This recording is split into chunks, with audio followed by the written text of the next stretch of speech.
George Brauchler with you here. It is Thursday. That means we're on the downward slope into the weekend, which is fan-freaking-tastic.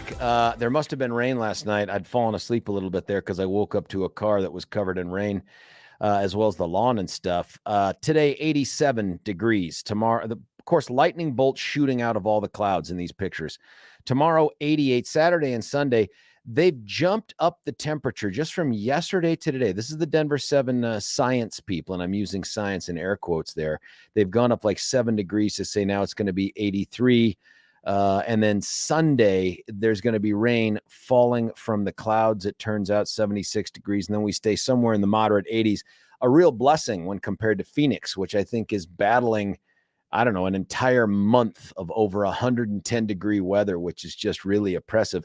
I've often wondered while we sit here and do this, what the weather is like in South Korea. To have that conversation with us, I brought on a very special guest. His name is Geoff Brauchler. Son, how are you? I'm good, Dad. How are you? Buddy, I'm so happy to hear your voice. First off, what is the weather out there? It's a bit cloudy. It's nighttime right now, Thursday. So, yeah. How many windy. How many hours ahead are you from us here in Colorado? 15. Tell us why you are there. What in the world took you to South Korea? I'm here at the 25th World Scout Jamboree. World Scout Jamboree, because you are a scout. Now, for folks that understand the different tiers of ranks in scouts, what are you at the moment? I'm a first class, but I'm really close to star. Okay, really close to star. We'll get that knocked out when you get back. And then you only have 2 other things to go. What are those called? Life and then Eagle. Awesome. How often do we have a World Scout Jamboree? Every 4 years. Now, your brother and sister, Amanda and Trey, went 4 years ago, but they didn't get an awesome trip out to South Korea. Do you remember where theirs was? Yeah, they went to the Summit Bechtel Reserve, which is like the BSA's big kind of major scout camp in West Virginia. Now, for a lot of people, West Virginia is another country, but or at least another time, but it is way, way different than South Korea. First off, and son, the first time we've spoken since you left a week ago, was it a week ago already? Yep. Now, you've been great on the WhatsApp with the texts and the videos and the pictures. That just, I think, makes mom and dad and your brothers and sisters just feel that much more connected to you. But you and I only spoke for the first time as I was driving into the station today because we wanted to pull this off. Tell folks, one, what travel was like to get there. So we had to get up and be at the airport DIA by 3:15 a.m. so we could get all situated with like kind of the delegation from Colorado. Then we boarded our flight to Seattle at around 6-ish. Yeah, so you got there 3 Seattle. hours early because the people in charge of the coordination simply didn't trust the kids. I get it, but go on. So you flew to Seattle. We flew to Seattle. That was like a 2-hour flight. And then we had, I think, an almost 6-hour layover. Wow. In Seattle. Yikes. And then on to Incheon? Yeah. How long was that flight? We flew to Incheon. That was about 12 hours. It was more 11 and a half. Good gravy. You've never been on a plane that long before. Did you sleep? And if so, for how long? I did sleep kind of in like wonky intervals, but for kind of 2 or so hours at a time. And then was it a fun trip? I mean, lots of movies on international flights. Did you spend a lot of time doing that, or were you just hanging out on your phone? What were you up to? You obviously weren't texting mom and dad because I received nothing from you. Yeah, the internet on the Delta flight was a bit buggy, but I was kind of watching stuff on my phone and on the back of the like seat, like with the screen that they had. Yeah. Now tell us so far, what have you done in Korea and what's your perception of South Korea? So in South Korea, we've gone and toured around. We've visited a lot of the famous palaces and things around Seoul, fortresses, stuff like that. And then we went out into the countryside about an hour away from where I am now, which is Daemangun.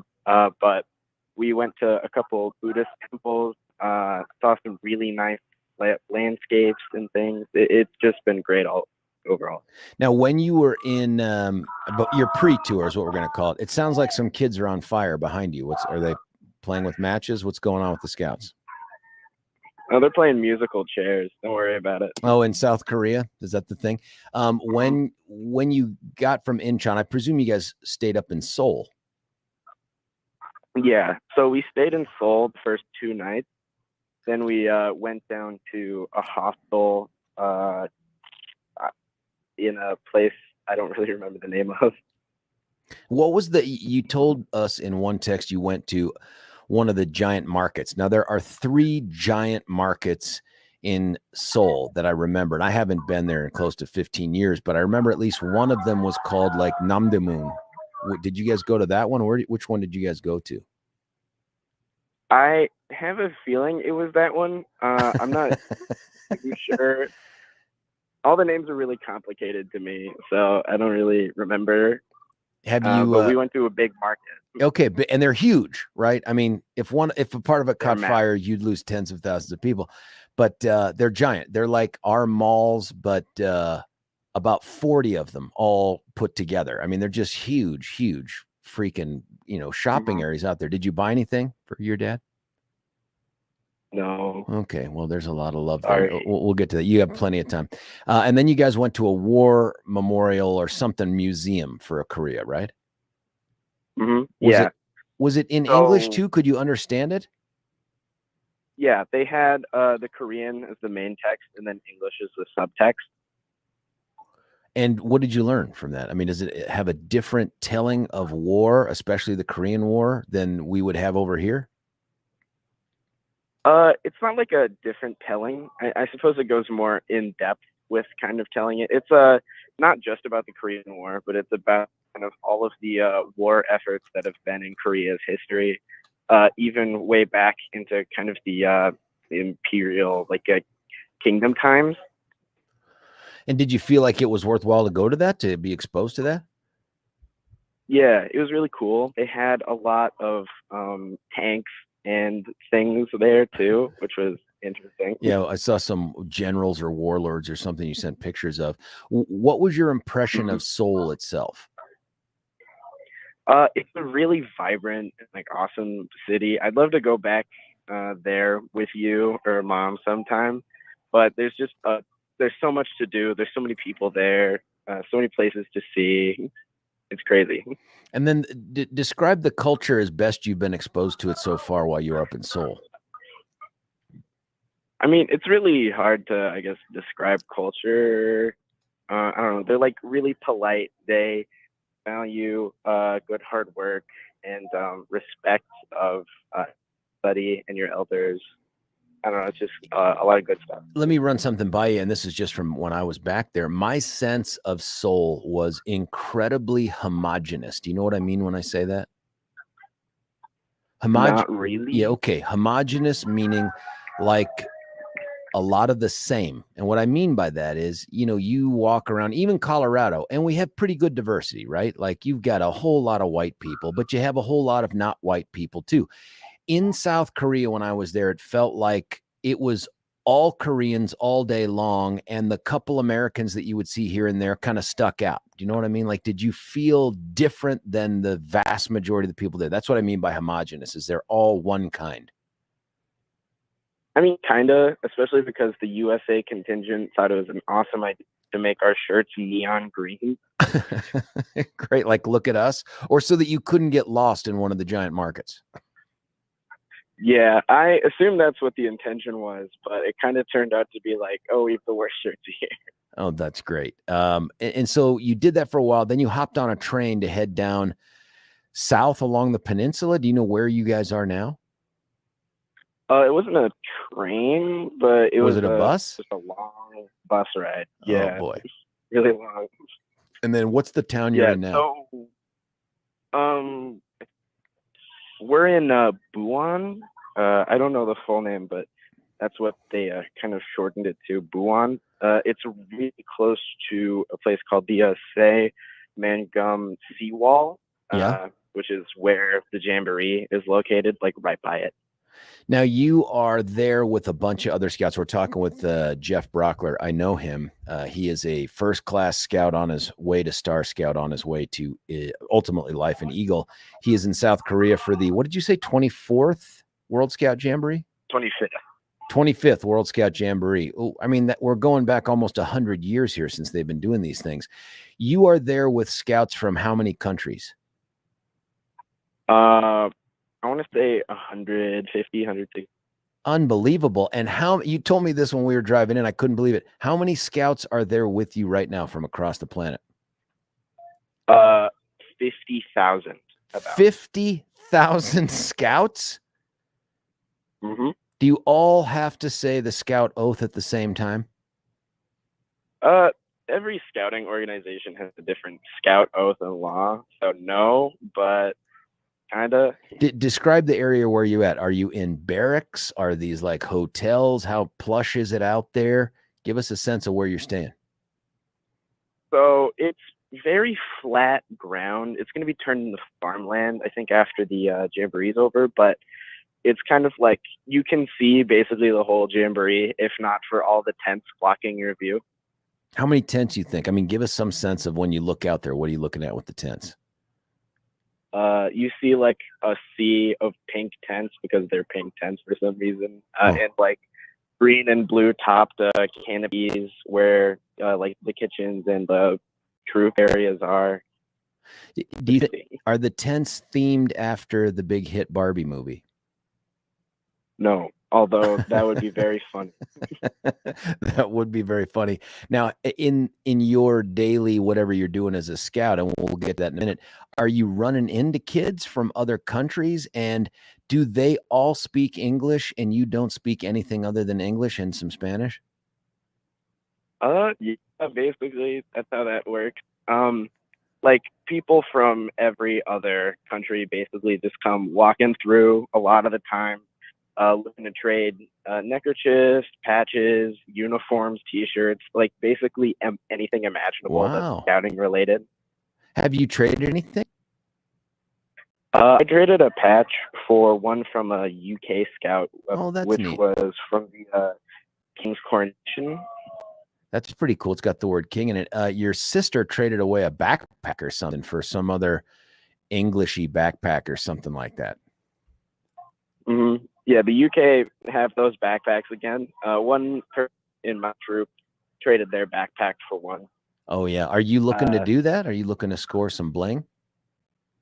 I mean, Amanda already has one. I don't think I need to do that because I can just use that one. Well, maybe there's a Korea one out there, or Italy, or, you know, some other place. Maybe the French have something made of cheese. I mean, I'll keep my eyes open. We still have 8 days left. And so you're just about at the halfway point. Is that right? Pretty close, yeah. Yeah, and I think you're coming back on your brother's 19th birthday, and I think he and I didn't tell you this, I think he and I are trying to figure out a way to drive and pick you up from the airport at like midnight rather than have you hitchhike back. Calendar. Yeah, that's gonna, he's really looking, he's missing you, man. He's really looking forward to seeing you. When you're out there, describe how different scouts are, not just within, you know, other countries and stuff like that, but within your own. Like, do you come across kids that are just remarkably different?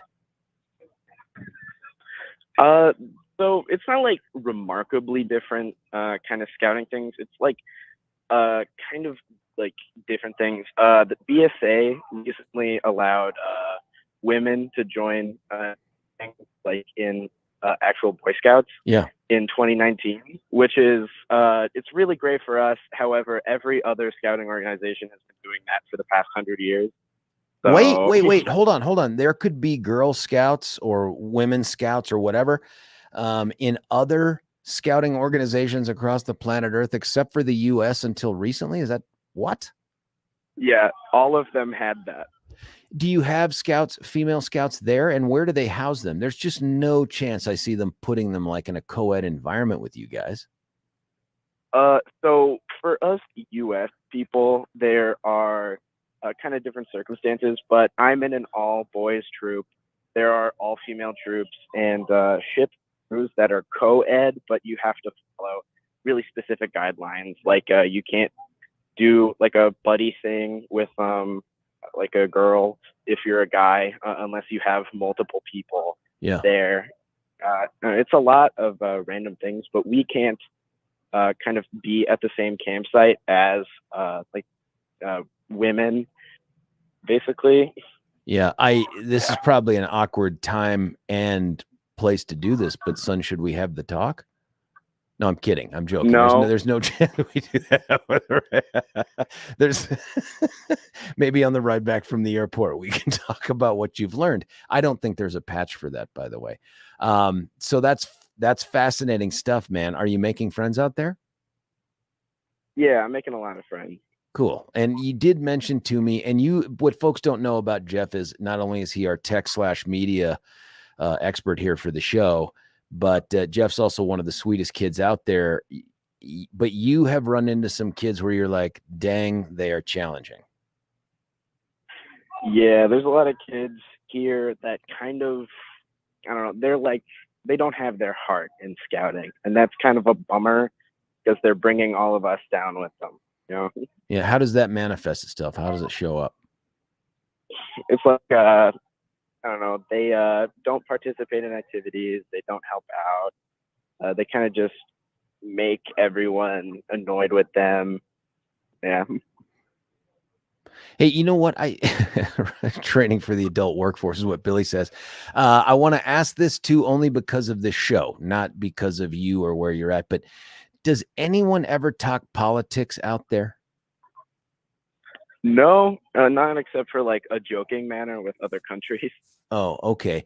My guess is everybody out there, and I don't want this to sound like hubris, everybody out there knows what's going on with us politically, with Trump and everything. Do you know anything that's going on in any other country's politics? Like, do you ever throw a punch at the Canadians, with the old, how about that Justin Trudeau? What a weenie. I mean, do you ever do anything like that? Not really. It's probably we're kind of the most crazy ones here. What does that mean? What does it mean we're the craziest ones here? I don't know. We have a very insane political situation going on right now. Everything's all wonky. What does that mean? I don't know. There's a like very partisan side, like everything. There's a ton of like crack jobs in the Congress and in the White House and stuff. Is that a lot of crazy things? Okay. So we're getting to the good stuff here. So when you talk about the partisan stuff, are there like, for American Scouts, I presume, is it like Republicans and Democrats, or the MAGA people and the Bernie Sanders people? Is it like that? Not really. I mean, most of the people from my troop are Texas natives, so they kind of are like very, America, very Republican. Yeah, love them. Yeah. Like, because they're from the Republic. They're only Americans as long as they want to be. Pretty soon they're going to break off and become their own country. They've done it before. Yeah. That's cool. And then what role do you play in all that? Are you an observer, a moderator, or do you jump in on one side or the other? Kind of just like an observer. I mean, I'm not like a big politicky kind of guy. So it's just kind of interesting to talk with other countries about like different things and like differences in between our countries. I had a great discussion with some Belgians today about how different our school systems are. Really? Like, what's different in Belgium? Are they learning things there? They don't give you your grades until the end of the year. So you get no feedback or just no grades? Like, does anyone ever, like, it would suck to find out at the end of the year, like, you really never got it. You know what I mean? Like, I'm so sorry you failed, Geoff. You never really caught on to the topic. Yeah, they don't really give you feedback with your grades and stuff. What? until like the end of the year after you take all your quizzes and things. Huh. What else? This is fascinating. What else? They have a lot of different like levels of I guess kind of schooling. Like they have high school and stuff, but then they also have trade schools, universities, which then lead into colleges. I Oh, don't that's know. It's a lot interesting. of weird things.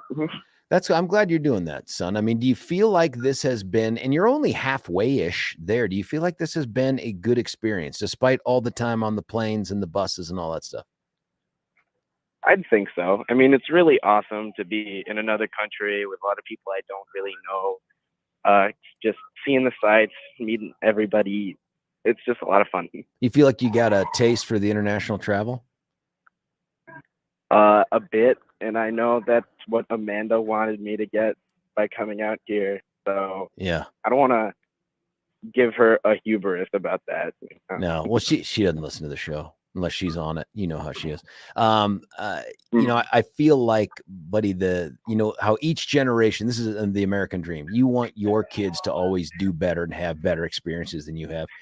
And I know that's true for you guys with that because, I've taken Amanda and Trey to Europe.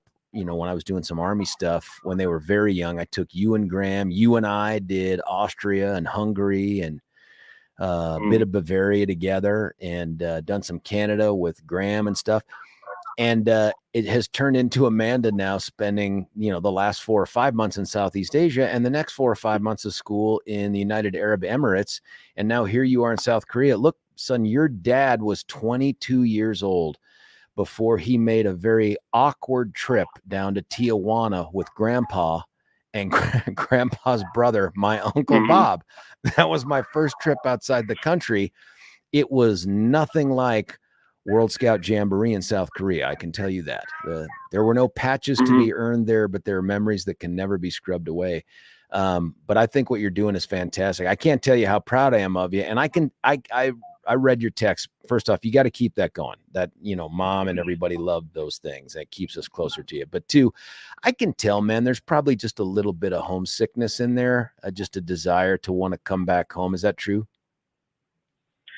I mean, kind of, because I've been out here for a week and I still have another week to go.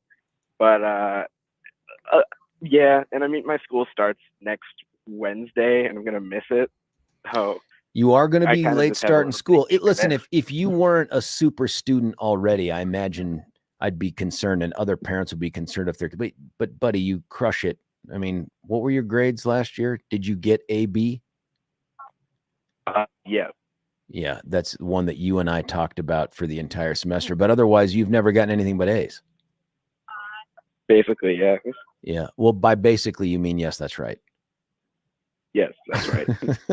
You know what else you're missing is fencing, which still very impressed you could do. It's a sport, son, I have no experience with. As you know, I have gone with you to just about every single tournament thing you've done.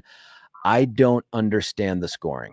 I still don't know why you haven't won every match, because when I watch you do it, I'm like, oh, you totally crushed whoever that other person was. And the dude's flipping his arms around, saying things. I don't understand it. And then you win a bunch and then you lose some. I'm like, I don't understand why he's losing. So this is years later. You've been doing this for years. I cannot figure it out. I'm going to have to watch a YouTube video about it. Any fencers out there in South Korea? I haven't met any, but I assume that there's at least a dozen. Yeah, good assumption. Son, I'm going to cut you loose so you can get to sleep there. It's about 9:30 out there. And then here's what I want to do, especially since people don't get that, like you and I aren't talking on the phone every day. Today is it. Like, this is the only time we've talked. I want to try to get you on through WhatsApp or Zoom or something. And I know you have at least one of those on your phone, because we think we might be able to get you on video too on here. And we have YouTube and Rumble on right now. You think you'd be able to pull that off? Do you have a Zoom thing on your app on your phone? Yeah, I've got both of those. Well, look, shoot me the Zoom ID stuff or whatever, and I'll check with Mark, our super smart tech guy out here. And maybe we can get you on when you're not busy doing stuff. And I'm anxious to hear what takes place over the next week. Do you know what things are in store for you? Do you guys have to stalk and kill your own Korean bear or something like that? Or no, we don't have to do that. It's an oddly specific example. But we are visiting a university and an eco park and a couple other different places.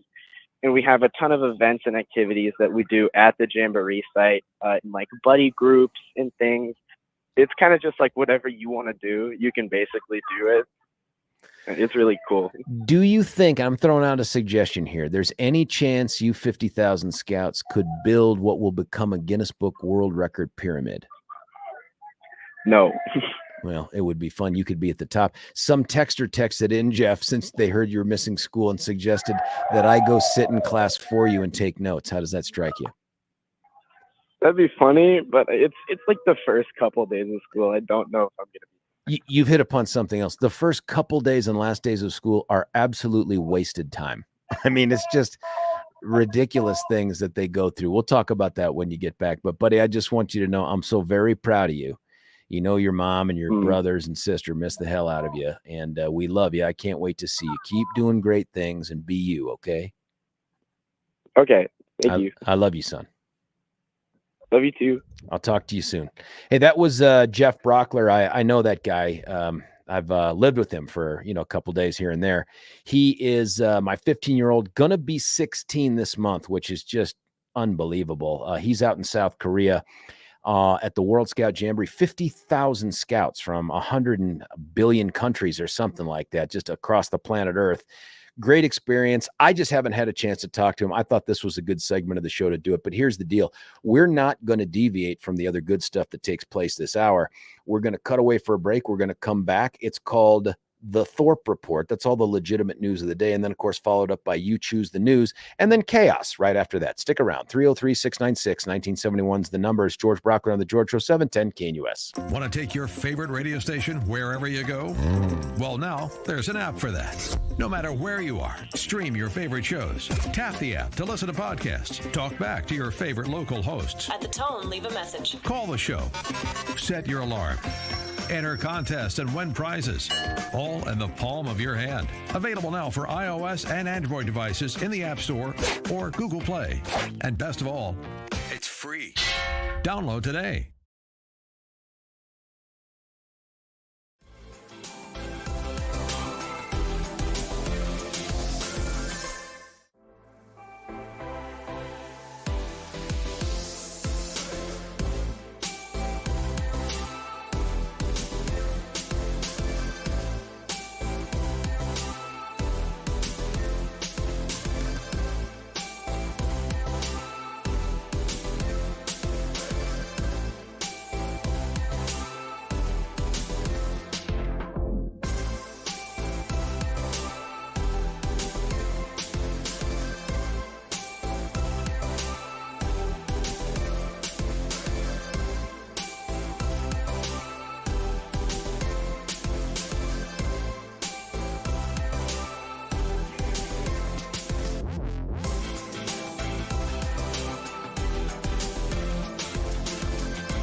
George Brauchler back with you here, 710 KNUS. My thanks to Jeffy from calling in from South Korea. Going to try to turn that into a video thing here sometime later if I can figure it out. But we got to get back to what's going on, not just here on the continental United States, but right here in the metro area. To help us tell that story is a guy named Billy Thorpe William. Oh, thank you, sir. Me and my very stuffy nose.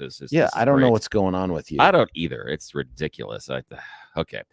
Today, a weak system is going to move across the state, bringing moisture and increased instability, which could bring another round of storms. These storms are going to have the potential to produce heavy rainfall, flash flood threat as well, hail, even a slight chance for a tornado or two. Surprise! We'll dry it a bit on Friday. Enough moisture will remain to form some scattered storms across the state.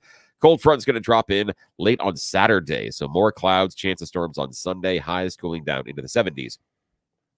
A man who's been on the run for 5 years after escaping from the Federal Correctional Institute in Inglewood was arrested in Florida. Wow. That's according to the U.S. Marshals Service. February of 2012 is when Alan Todd May, 58, was sentenced to 20 years in federal prison. He was convicted of mail fraud. In January of 2018, he was transferred to the Federal Correction Institute in Inglewood. During a prisoner count in December of that year, they discovered he was missing. So they issued an escape notice, and they've been searching for him since then, and they finally found him. Missing golfer was also found dead near Tinmouth Golf Course on Wednesday evening. That's according to Larimer County Sheriff's Office. A concerned citizen called 911 right around 2 in the afternoon after spotting an unattended golf cart near the course hole at Harmony Golf Club. Due to the cart's proximity to an irrigation canal, Poudre Fire Authority and Larimer County Dive Rescue responded to the scene. Missing golfer was found dead in the area. They haven't released the identity or the cause of death at this point. Ahead of the first encampment suite of Denver Mayor Mike Johnston's administration, the city sent outreach groups to the encampment area, 22nd and Stout Street, to help relocate and offer services to people who live there. How'd it go? Don't know, but the signs for the camp cleanup are posted in the area. They're concerned about trash and health hazards from rodent infestations. Oddly enough, the homeless are not very clean. What? I know. Who would have thought? That's impossible. And there are slightly hoarders as well. So, yeah. No. I know. No. Just look at I'm telling you, this bridge over here by us that we drive on every day. Jeez. I'm always looking at, the things they're taking is for us to figure out how they're moving their stuff. The shopping carts, the bike that has one wheel. It's just an interesting hodgepodge of stuff. They're a roving garage sale. Yeah, but all the stuff that didn't get purchased. Yes. Yeah. Oh, this is a fun one. Former employee with the Rocky Mountain VA Medical Center, Aurora, has settled for $45,000 following a hostile work environment complaint filed nearly 2 years ago, where the man alleged the VA chief told him a bunch of derogatory things. So he's $45,000 richer. Also, the trial for Robin Nicetta, former Arapahoe County social worker. A little bit. Well, it has been postponed. A new judge is going to replace the Honorable David Carpel, who has recused himself from the trial. What? Why? It doesn't say. Latest developments in the case. Look, Dave, I watched the video thing a couple times. I was in court. That dude was a no-nonsense, crush everybody if you don't meet my standards kind of guy. That's the kind of judge I like. Yeah, the defense had filed motions claiming both the judge and the DA's prosecutor, Daniel Cohen, had conflict of interest. So the judge is stepping aside. The DA has a conflict of interest. Yeah, he really doesn't like her. Yeah, that's what the defense is saying. But of course they do. That's that's kind of de rigueur for but the judge did it, which is dumb. Do they say who the judge is going to be now? No, not as far in the story as I went. I didn't care beyond the fact that he's leaving. That's garbage. Well, also, maybe it's right. Yeah, other judge news. A Denver judge has ordered a company to stop doing business and has frozen the assets of an organization because it poses a danger of real, immediate, and irreparable injury, according to a preliminary injunction. Taco Bell? Colorado Attorney General's office is pursuing charges against prop docs. They sell fake documents under the facade of selling them for movie props, but you can just buy anything. So they said maybe that's not a good thing to let the general public buy fake documents. What could go wrong? What could possibly go wrong? Come on, man. I know. Thing's got to be around for 40 years. Exactly. I mean, sure. What about high school? Get the fake IDs. Same thing. So unbelievable. Yeah. There was did you see the other story with the Jurinsky thing? No, what? What was that? No, come on. I sent you the text. Did you submit this? I did. Check it right now. Okay. It's a hell of a story, folks. If you don't know what has happened recently here, things have gone from bad to bizarre. It's a CBS News story, so that's our local 4. Here's the caption of it. Mother of Robin Nicetta calls cancer plot diabolical. all a scam. Oh yeah, there's probably some sound we should rip off Holy there crap. to play for folks. So and by rip off, I don't mean steal. I mean, well, give attribution. Yeah. It says this is how it begins. The mother of Robin Niceta is now at odds with her daughter, the former Arapahoe County Human Services worker, calling her daughter diabolical and claiming her daughter, oh, for the love of Pete, scammed her family and the public by claiming to have cancer. Here's her quote. "We find out it's all fake," said Janice Dudley. "I think she deceived us more than anyone else." Dudley made the statements during a recent phone interview with CBS News Colorado, which has the ironic distinction of being the place that interviewed her the last time, where she put forth all of the garbage about the brain tumor and the brain scan and the this and the that. Now she's saying the daughter lied to me. But you know what? You got to do that. Whether it's true or not, if that's her defense, right? She can't be like, I knew about it and I guess we didn't get away with it. It's got to be, I was duped too. Yeah, I didn't know. This is crazy. She says, I just like dumbfounded. I was really scammed by this person. This is my kid. This person? Who would do something like that? I am so stupid. You want to believe your kids. That's the defense to the charges right there. I'm stupid. That's it. Yeah, I was duped too. I am a victim of my daughter as well. Wow. Just hard to imagine, though, because that means she spent no minutes with Robin and Robin was able to fake every time. Every time you talk to her. I don't know. That seems particularly tough here. But then they're playing some old video of them. But if you're Robin Niceta, what now? Yeah. What's left? Yeah. Thanksgiving is going to be awkward. Who's in your corner that you're not paying? Yeah, exactly. You're just out on a limb. Oh, anyway, I'm sorry to have hijacked. Oh, that's fantastic. Story. That's a great story. Also, yesterday, the Colorado Department of Public Health and Environment warned people about the presence of toxic algae blooms in bodies of water, lakes, and reservoirs. We have 4 areas that are confirmed to have toxic algae. 8 more have reports of a potential bloom. Stay away from Bar Lake, Cherry Creek Reservoir, which is right out the window here, Deweese Reservoir, and Road Canyon Reservoir. They all have warning labels saying the toxins were detected at high levels and should be avoided. And finally, school districts have another 6 weeks to opt in with the state to provide free meals for all their students. It's healthy meals for all. So far, Colorado Department of Education has only 49 districts opting in, but the state expects many more to do so. Jeffco Public Schools, Cherry Creek, Adams 12, 5-Star, Aurora Public Schools, Denver Public Schools plan to opt in, but they have not yet. So that's all the news I got. Buddy, that's great stuff. And you have timed it perfectly so that we may just very well have time to do You Choose the News, followed by a sponsor, which means we get paid. And that's the big deal. So let's cut away for that right now. Stick around. The good stuff coming up next. You Choose the News. It's George Brauchler on the George Show, 710 KNUS. Imagine the lifelong impact of a journey to the Holy Land, surrounded by like-minded travelers. Picture yourself stepping foot in iconic locations right out of history. With nationally syndicated radio hosts Dennis Prager and Mike Gallagher, you'll gain firsthand understanding of the spiritual and political importance of this vital region. Hi, it's Mike Gallagher here. I hope you'll join Dennis Prager and me on an amazing journey through Israel in October 2023. Discover Israel's vibrant culture and why this nation is such a strategic partner for the United States. Join Dennis Prager and Mike Gallagher on this life-enriching Israel tour, October 25th through November 3rd, 2023. For more information, call 855-565-5519 or visit standwithisraeltour.com.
George Brauchler back with you here, 710 KNUS. It is time for a special stuffy edition of You Choose the News. William?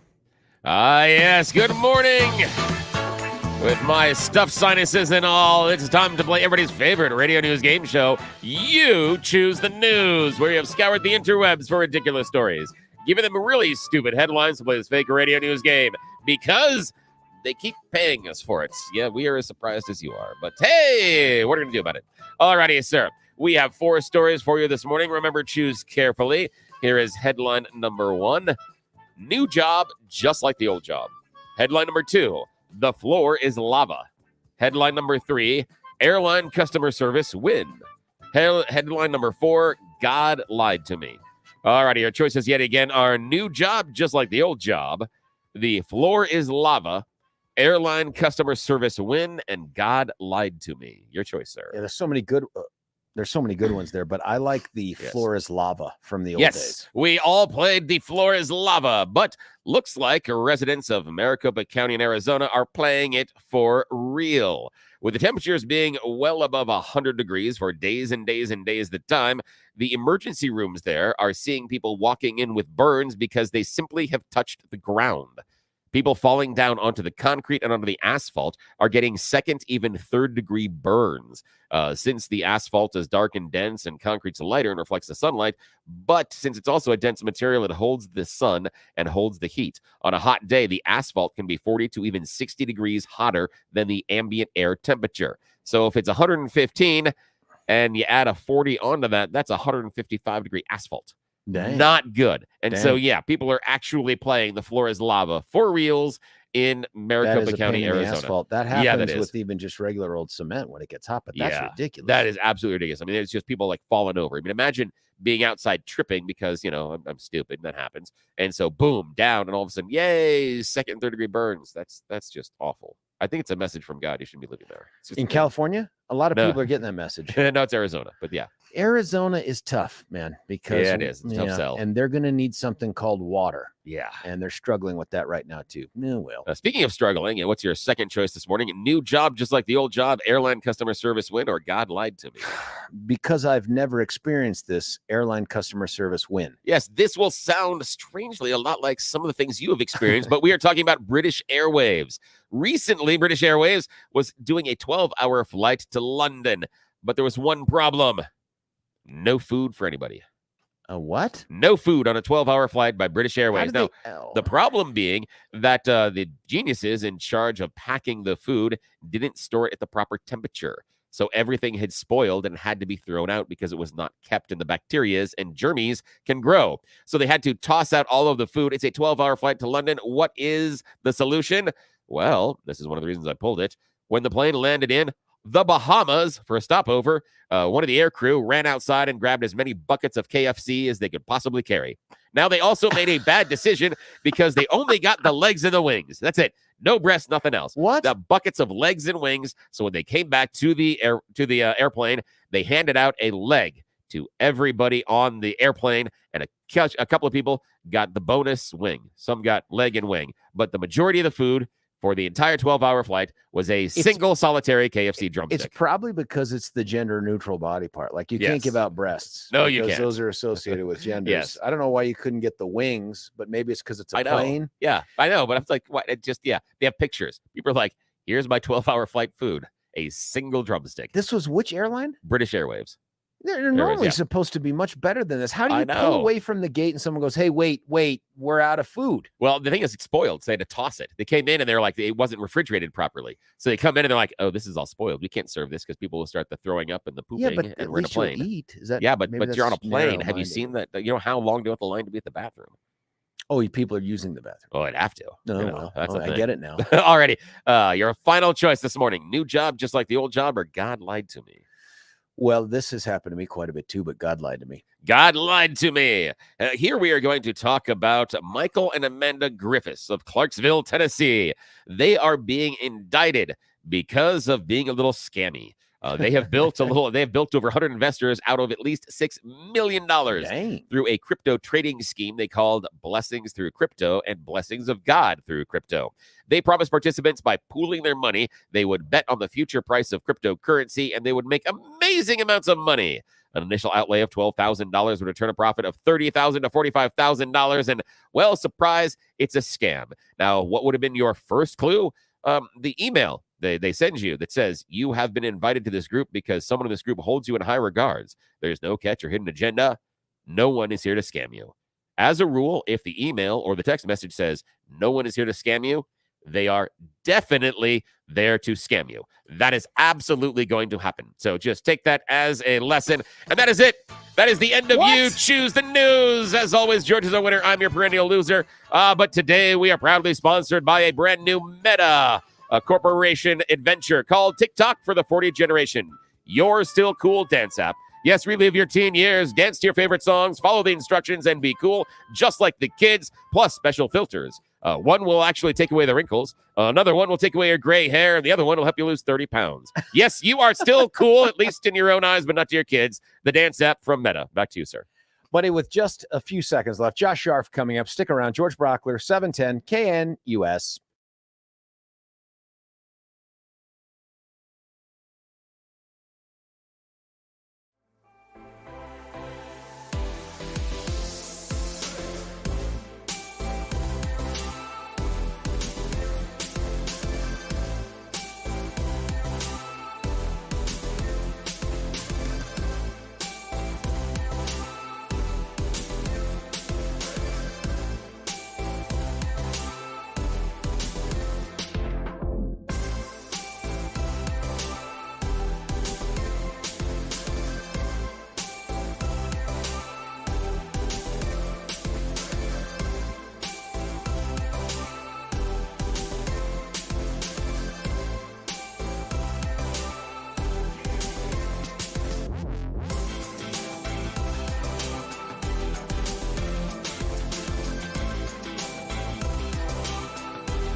It's the 7 o'clock hour on the George Show, 710 KNUS. Only 3 hours to go before Chuck Kirk takes over, then Prager an hour later. 2 hours after that, Seb Gorka, and then live and local right here in this very chair with Deb Flora after a healthy dose of Lysol spray.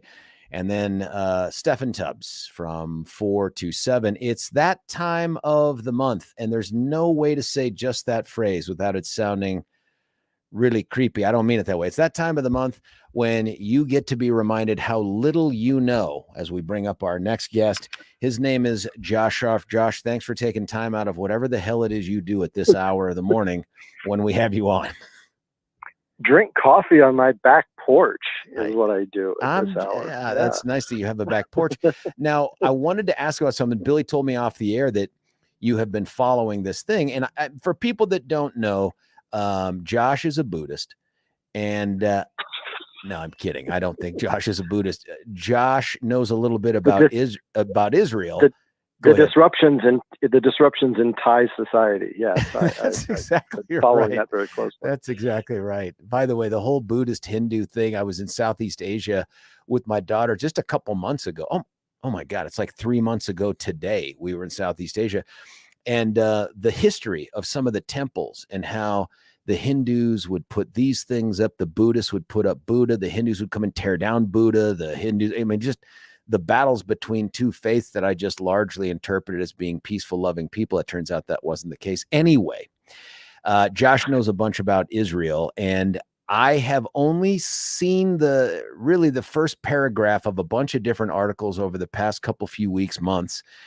And it seems like something is going on over there. I don't want that to sound too general, but do us a favor if you would, because my guess is there's a lot of people listening that haven't followed it the way you followed it.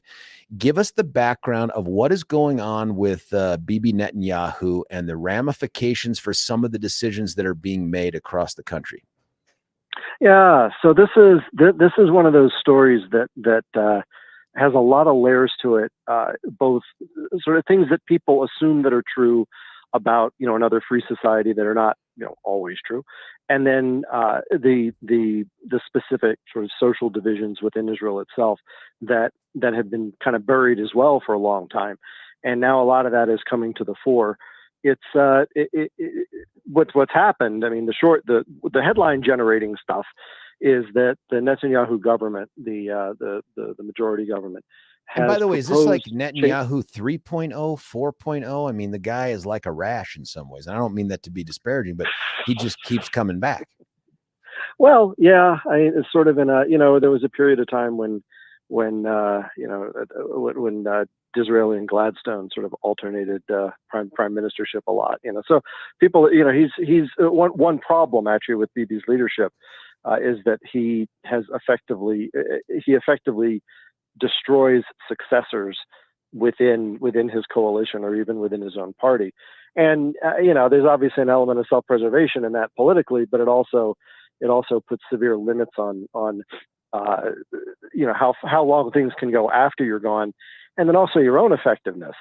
So there's a bill to be paid for that, and he's kind of paying that bill now politically. But what the proximate cause here is that the Israeli Supreme Court has powers that the left on our Supreme Court could only dream of.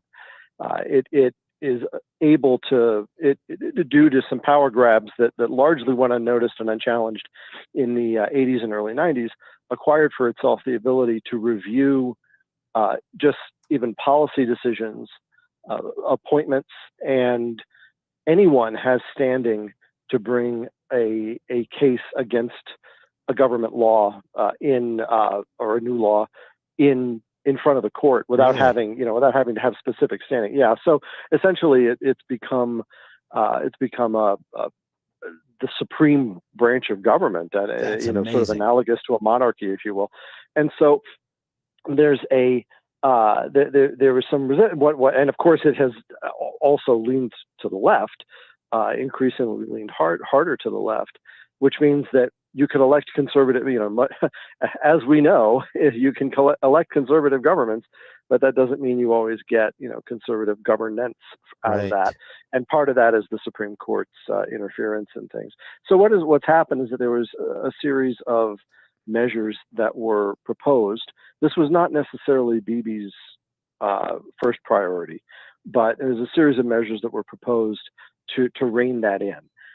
They wanted to Supreme Court justices, in essence, they appoint their own successors. The way that the system is set up, they have control over the process of who gets appointed as their successors. Amazing.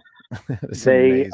In theory, it's a committee and so forth, and it's not like they just, it's not like the Chief Justice signs a piece of paper and that's the end of it.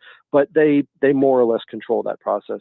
They, as I say, they have review, and one of the standards, which sounds a lot like rational basis, but again, consider what it applies to, is they can apply the reasonableness test to anything. So is this policy reasonable?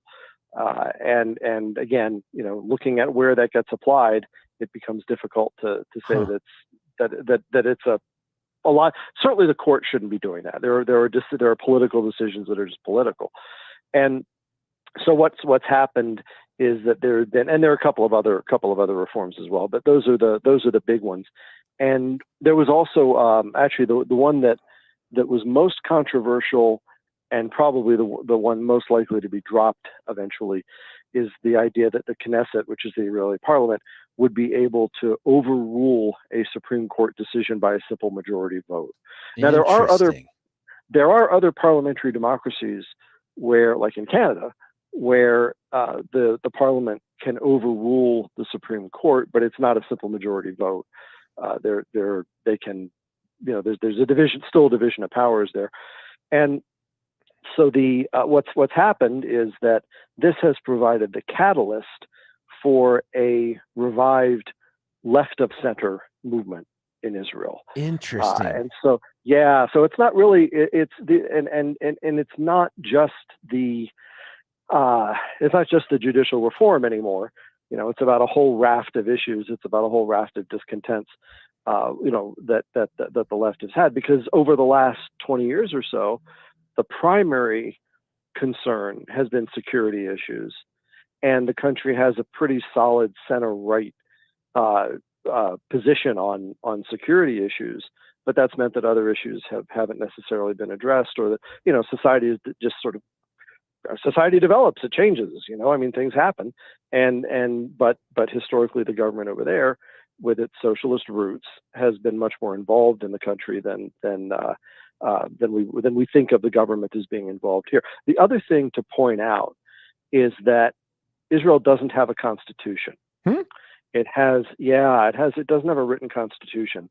It has, in order to kind of get the project launched, which is to say 1948, you had a bunch of different factions. You essentially had labor Zionism running it, but there was, even under British rule, they maintained certain Turkish law, Ottoman law, there's British law, there's obviously law that's passed by the Knesset. And so none of this really gets reverted back out. And they have a series of what are called basic laws, which kind of function a little bit, sort of, kind of like a constitution, but there's nothing coherent. And so what they'll do let me just sort of finish the thought here. What that means is that there's no document to appeal to, and it's created it's created a problem where they now really don't have there's no, what you would think of as kind of something that people can coalesce around and at least argue about the meaning of, which we do here. How precarious is this, man? Because some of the stories, I just went to the online right here. I just went to the Times of Israel, and there are no upbeat stories on the front page of this. It's all bad. Yeah, no. There's certainly a mood that things are not good. And, somebody who in the past has been pretty optimistic about the future of the country, a fellow named Daniel Gordis, has all of a sudden become fairly pessimistic. But you don't want to let one man become and he's worth reading, both for his previous optimistic stuff, which I think was deeply insightful, and his current pessimistic stuff, which I also think is insightful. But he, you know, you don't want to use one man as your weather vane, but there is a sense that, that the old, for so many years, from 1948 until 1977, when Begin was elected, labor Zionism ran the country. And that was the old European Zionism, the European Jewry who came out of, sort of a socialist background, settled the country. And then there were, there increasingly has been immigration, and not just pull, meaning people wanted to move there, but push, meaning Arab countries throwing them out of the Jews from the Middle Eastern area, and so from the Arab countries and say Iran and Yemen, and so, well, I guess Yemen's an Arab country, pushing them out into Israel. And so there's been that division. The Netanyahu coalition, which has persisted now for, which is now a pretty sort of an ongoing concern. It's not a one election thing. Is that group of people who for so long were treated with condescension by the European Jews, and the more religious elements, the Orthodox elements there, again, not so much in the way of separation of church and state, and so that becomes a contentious point. So these that coalition, if you will, has proven to be pretty durable as a counterweight to the left. And what's happened is that the left, having been out of power for so long, was sort of thought to be maybe a dead letter, and it's found a renewed purpose, sort of pulling together the more liberal areas of the sections of society to fight against this. There was something more though too, and that is this is having an impact on other institutions within the government, and the IDF may be the biggest one. Tell us about IDF, Israeli Defense Force. Tell us what's going on with them. Yeah, there's been a little bit of, I think it's been overstated, but there have been some reservists who have said, well, if this bill goes through, we're simply not going to show up for reserve duty.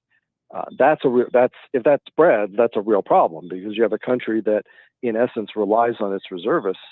Everyone goes through military service, and then you stay in the reserves through, I want to say age 50. It may be older now, but I want us to stay through age 50. So basically the whole country can, if need be, for a limited period of time, or I should say anyone in the country. You can't mobilize the whole country. Somebody's still got to be on the home front. Yeah. But, could in theory be mobilized.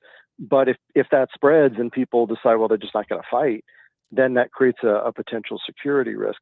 I think that's been overplayed a little bit. I think the numbers are relatively small. And I also think that the IDF itself, many of the generals in the IDF themselves, where there is a little more tradition of interference in politics, shall we say, tend to be on the leftish side of things and maybe overplaying it in order to bring additional pressure against the reform measures. Is there a one next big event that we should be looking for, like on this date or this will be telling as to how Israel's going to go? No, the coalition itself has got 64 seats, which is 64 seats out of 120, which doesn't sound like much, right? That's an 8-seat majority, right? But it's depending on how you count, it's a 4-seat majority, but it's an 8-seat, 64 minus against 56. But which is surprisingly one of the larger ones that we've seen. Typically, they tend to be 61, 62 seats. So it's a fairly stable coalition. They managed to pass through the law that would remove the reasonableness test and remove the ability of the court to sort of overrule what really should be political decisions, and that passed through. The other measures they're kind of putting on hold, or they're going to wait until maybe October. They're going to look at that. This is not really Netanyahu's big issue. He himself was not pushing this. Other members of the coalition were pushing this much harder than he was, and so it maybe in October this will be taken up again. The left will, of course, continue to organize, but what's interesting is that they pushed this through anyway, in that measure, part of it anyway, in spite of the protests. And so there's a sense typically governments will tend to back down in the face of large street protests. I think the fact that they realize that even on a good day, whoever shows up is still a minority, is still a relatively small minority in terms of the country, that the actual people in the street, that you don't want to you have an election, you have an election, you win. You don't run the government by demonstrations in the streets. You can't do that. One other thing that I think is worth pointing out, though, and sort of from a theoretical level, Israel has a unicameral legislature, and One it's hump. proportional. Does that mean one hump? Yes, as opposed to a dromedary legislature like we have here. Yeah, and so and it's proportional representation. One can argue, and I think those who maybe are looking at how this legislation would work have at least a little bit of a point, in that you don't want you want to have some checks on that. Here, of course, we have broad, at least on paper, broadly distributed power among many institutions, federal, state, the divisions of power within each level. And so, but Israel doesn't really have that. There's no executive branch per se. There's a bureaucracy, but there's no executive. But the executive, as in most parliamentary democracies, is a function of the legislature. And so the idea that there might be some moderating force that kind of keeps things, within some broad guardrails is not entirely alien even to our own way of thinking in terms of the Constitution. So, you want to keep that in mind, that you don't necessarily want to strip the court of all of its ability to review things, but it's clear that it had gotten out of control and was getting in the way of people's ability to govern themselves. Yeah, different controversy with our own Supreme Court here. Listen, here's what I want to do. First, have you gotten yourself up to speed a bit on what's going on with a guy named Donald J. Trump and a dude named Jack Smith? A little bit. It hasn't been. Has that been in the papers? Has there been any reporting on that? There was some light reporting on Drudge. Lower bottom right clip of an article there. I want to ask you about that. I also kind of want to get caught up on Ukraine too, because I've read a couple pieces online that suggest there was one that you may have seen that said, hey, Ukraine is rejecting U.S. tactics for their own. They're going back to Ukraine, old school tactics. I don't know if you'd caught up on that or not, but because of where we are with the clock, can you stick around for another segment so we can move into these other topics? Absolutely. This is Josh Sharf. He's an Independence Institute guy. You can find his musings on Complete Colorado. Go out there and find that stuff. He's on page 2 as well. So check him out there, and we're going to cut away for a break. We're going to come back. We're going to ask some other questions here about Ukraine. I want to get into the Trump stuff a little bit. It's Josh Sharf, George Brauchler, 710 KNUS.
We're all the way back here at the George Show 710 KNUS. Going to go right back to the VIP line.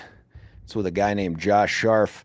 Josh, if you didn't get a chance to listen to the last part of the interview with Josh, if you had any interest at all in finding out what's going on with our closest ally in the Middle East, and that's kind of a big deal, that was a bit of a tutorial there and some background stuff, some history, and where Israel is at the moment. It sounds a lot worse in print on the internet than Josh thinks it is. So when things go wrong, we'll know who to blame for the missing. Anyway, Josh, thanks for joining us. As always. Yeah, As always. Yeah.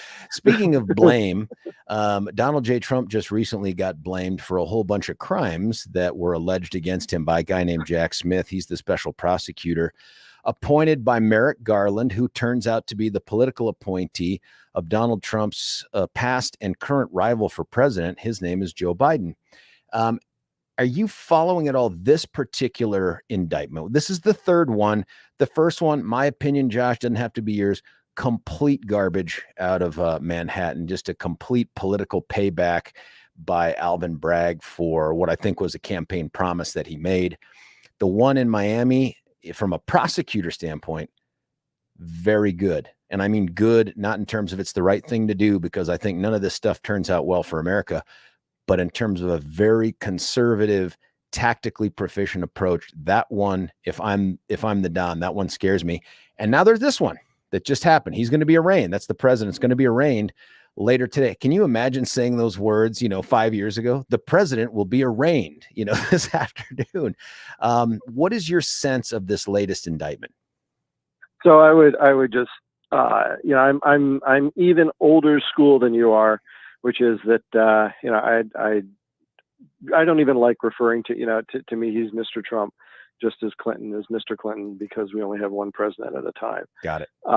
So, I just, and I don't mean that to give any deference to Biden, who, I don't particularly, who, per se. And I'm not trying to be, I don't want to dwell on it, but I think it's important to understand that he is a former president. And so, he's subject to a lot of this, vulnerable to a lot of this. And I think it creates a bad incentive, if you will, because then somebody wants to stay in office mostly just to avoid being prosecuted by a successor if they're from the or other to be party. running for office. And I get your point. I mean, he is a citizen like you and I now. I mean, maybe with so I don't mean to. Yeah, I don't want to be obnoxious about it. Yeah. I just no, I get it. I think it's a little different from if Joe Biden himself were to be hauled in front of a judge to account for being in business with his son Hunter. Right. Wow, that's shocking. Yeah. Well, it all makes the coverage all makes sense when you realize that democracy dies in darkness is not a slogan but a mission statement. Yeah. But the that's scary funny. Anyway, I mean, I think, listen, I Jack Smith does have a history here. If I memory serves, he's also the guy who brought charges against former Virginia Governor Bob McDonnell. True. And those were overturned. 8-0 by the Supreme Court. Yeah. Not close. Yeah. I mean, it wasn't on, some trivial technicality. They basically, McDonnell essentially was innocent of whatever was charged. It was simply such a bad case. And I think, so, he's got a history of it, but, McDonnell at the time was thinking about running for Senate. There were some political implications to that. So, Smith has a little bit of a history of being a political hitman here. I think, many things can be true at once. I think it's clear that this is a political prosecution. I think it's clear that Trump is being, that his first impeachment, for instance, was for this, for the attempt to, in theory, for the attempt to use the office for political purposes. And that's exactly what Merrick Garland and Joe Biden are doing here. And yet it can also be true that Trump behaved poorly, but not necessarily criminally on January 6th. There were crimes committed, but that doesn't mean that he was necessarily criminally culpable for them. There were, and I think I think whether or not we underestimate the effect that this kind of a prosecution has on the mind of most people, which is that the indictment itself sort of creates an impression of sleaziness and unfitness for office. That it sort of it has its own momentum, its own atmosphere that it creates about a person. That said, there is no so you can believe that all that is true, that this is unfair, that it is one-sided, that even the documents case, Hillary did worse. If you can believe all of that and still not believe that any of this is a reason to nominate the guy. To nominate him for president. I mean, none of this is an argument for making him the nominee. I think which is where a lot of Trump people want to go. At the end of the day, I don't think this guy stands convicted of any of this, regardless of what happens with a jury in D.C., which may be one of the most unfavorable places for Trump to be tried ever. And it's not that venue is wrong, given the allegations that were made. I don't disagree with that. And I think Smith has shown he's willing to put venue where the crime occurred. So the Miami one makes sense to me. But just from an appellate standpoint, given what happened with McDonald and how nuanced and novel and tortured it seems like Smith has used these particular statutes, most of which have gone largely untested against these particular facts. I just don't think at the end of the day, Donald Trump stands convicted of any of these things. Having said that, for me, more and more what this looks like is not an effort to truly hold him accountable in a court of law as much as it is to make a declaratory statement that we are so opposed to what you do. You didn't get impeached, or you didn't get convicted. You got impeached, but not convicted by the Senate. We're going to continue to pile on here. And by the way, I've heard some things that this Jack Smith guy who's a career prosecutor, his politics is actually lean center right, but he's very much invested in going after these high profile political people. And, McDonald and Trump are both Republicans, but that's what I've heard about this guy is he's just incredibly aggressive. And if he gets his sights set on you, man, you're going to be charged. You're going to be prosecuted. Yeah, I don't necessarily. I mean, I assume he hasn't spent a lot of, time on the campaign trail as a prosecutor. So, I don't know what his obviously don't know what his personal politics are. All I'm saying is that he's got a history of going after people, like you say, in what appear to be politically motivated at some level. There is something. There are a couple of points that I think are important. One is this is going to suck up a lot of ink and a lot of airtime, and it's going to make it even more difficult for challengers to get traction. For the Republican challengers to get traction prior to voting actually taking place. Interesting. So I think what'll happen is, people sort of look at those early races and see what happens. I think that makes them extremely important in terms of does anyone have a chance of overcoming this, overcoming Trump's lead? And number two, can we please some of these guys who are just, sucking up oxygen? Can we please get them off make sure they aren't on the debate stage? Because all they do is just I like Tim Scott a lot. He is not going to be the nominee. He's just not. He's not getting any money. He's not getting the only oxygen he got was when he turned around and basically adopted a Democrat talking point against DeSantis. There's no, he's not. Likewise, Nikki Haley. A lot to recommend her in terms of especially in terms of foreign policy stuff. Not going to be the nominee. And I think some of these, Will Hurd out of Texas. Asa Hutchinson. These are not people who are serious contenders, and we have a situation where I think we really need to line up. I don't think we need to line up behind DeSantis. I don't think that's not where I'm going, but we need to limit the number of people who are up there. It just distracts from and makes it impossible for more serious contenders to make their case. It looks to me like this is a done deal, short of something huge.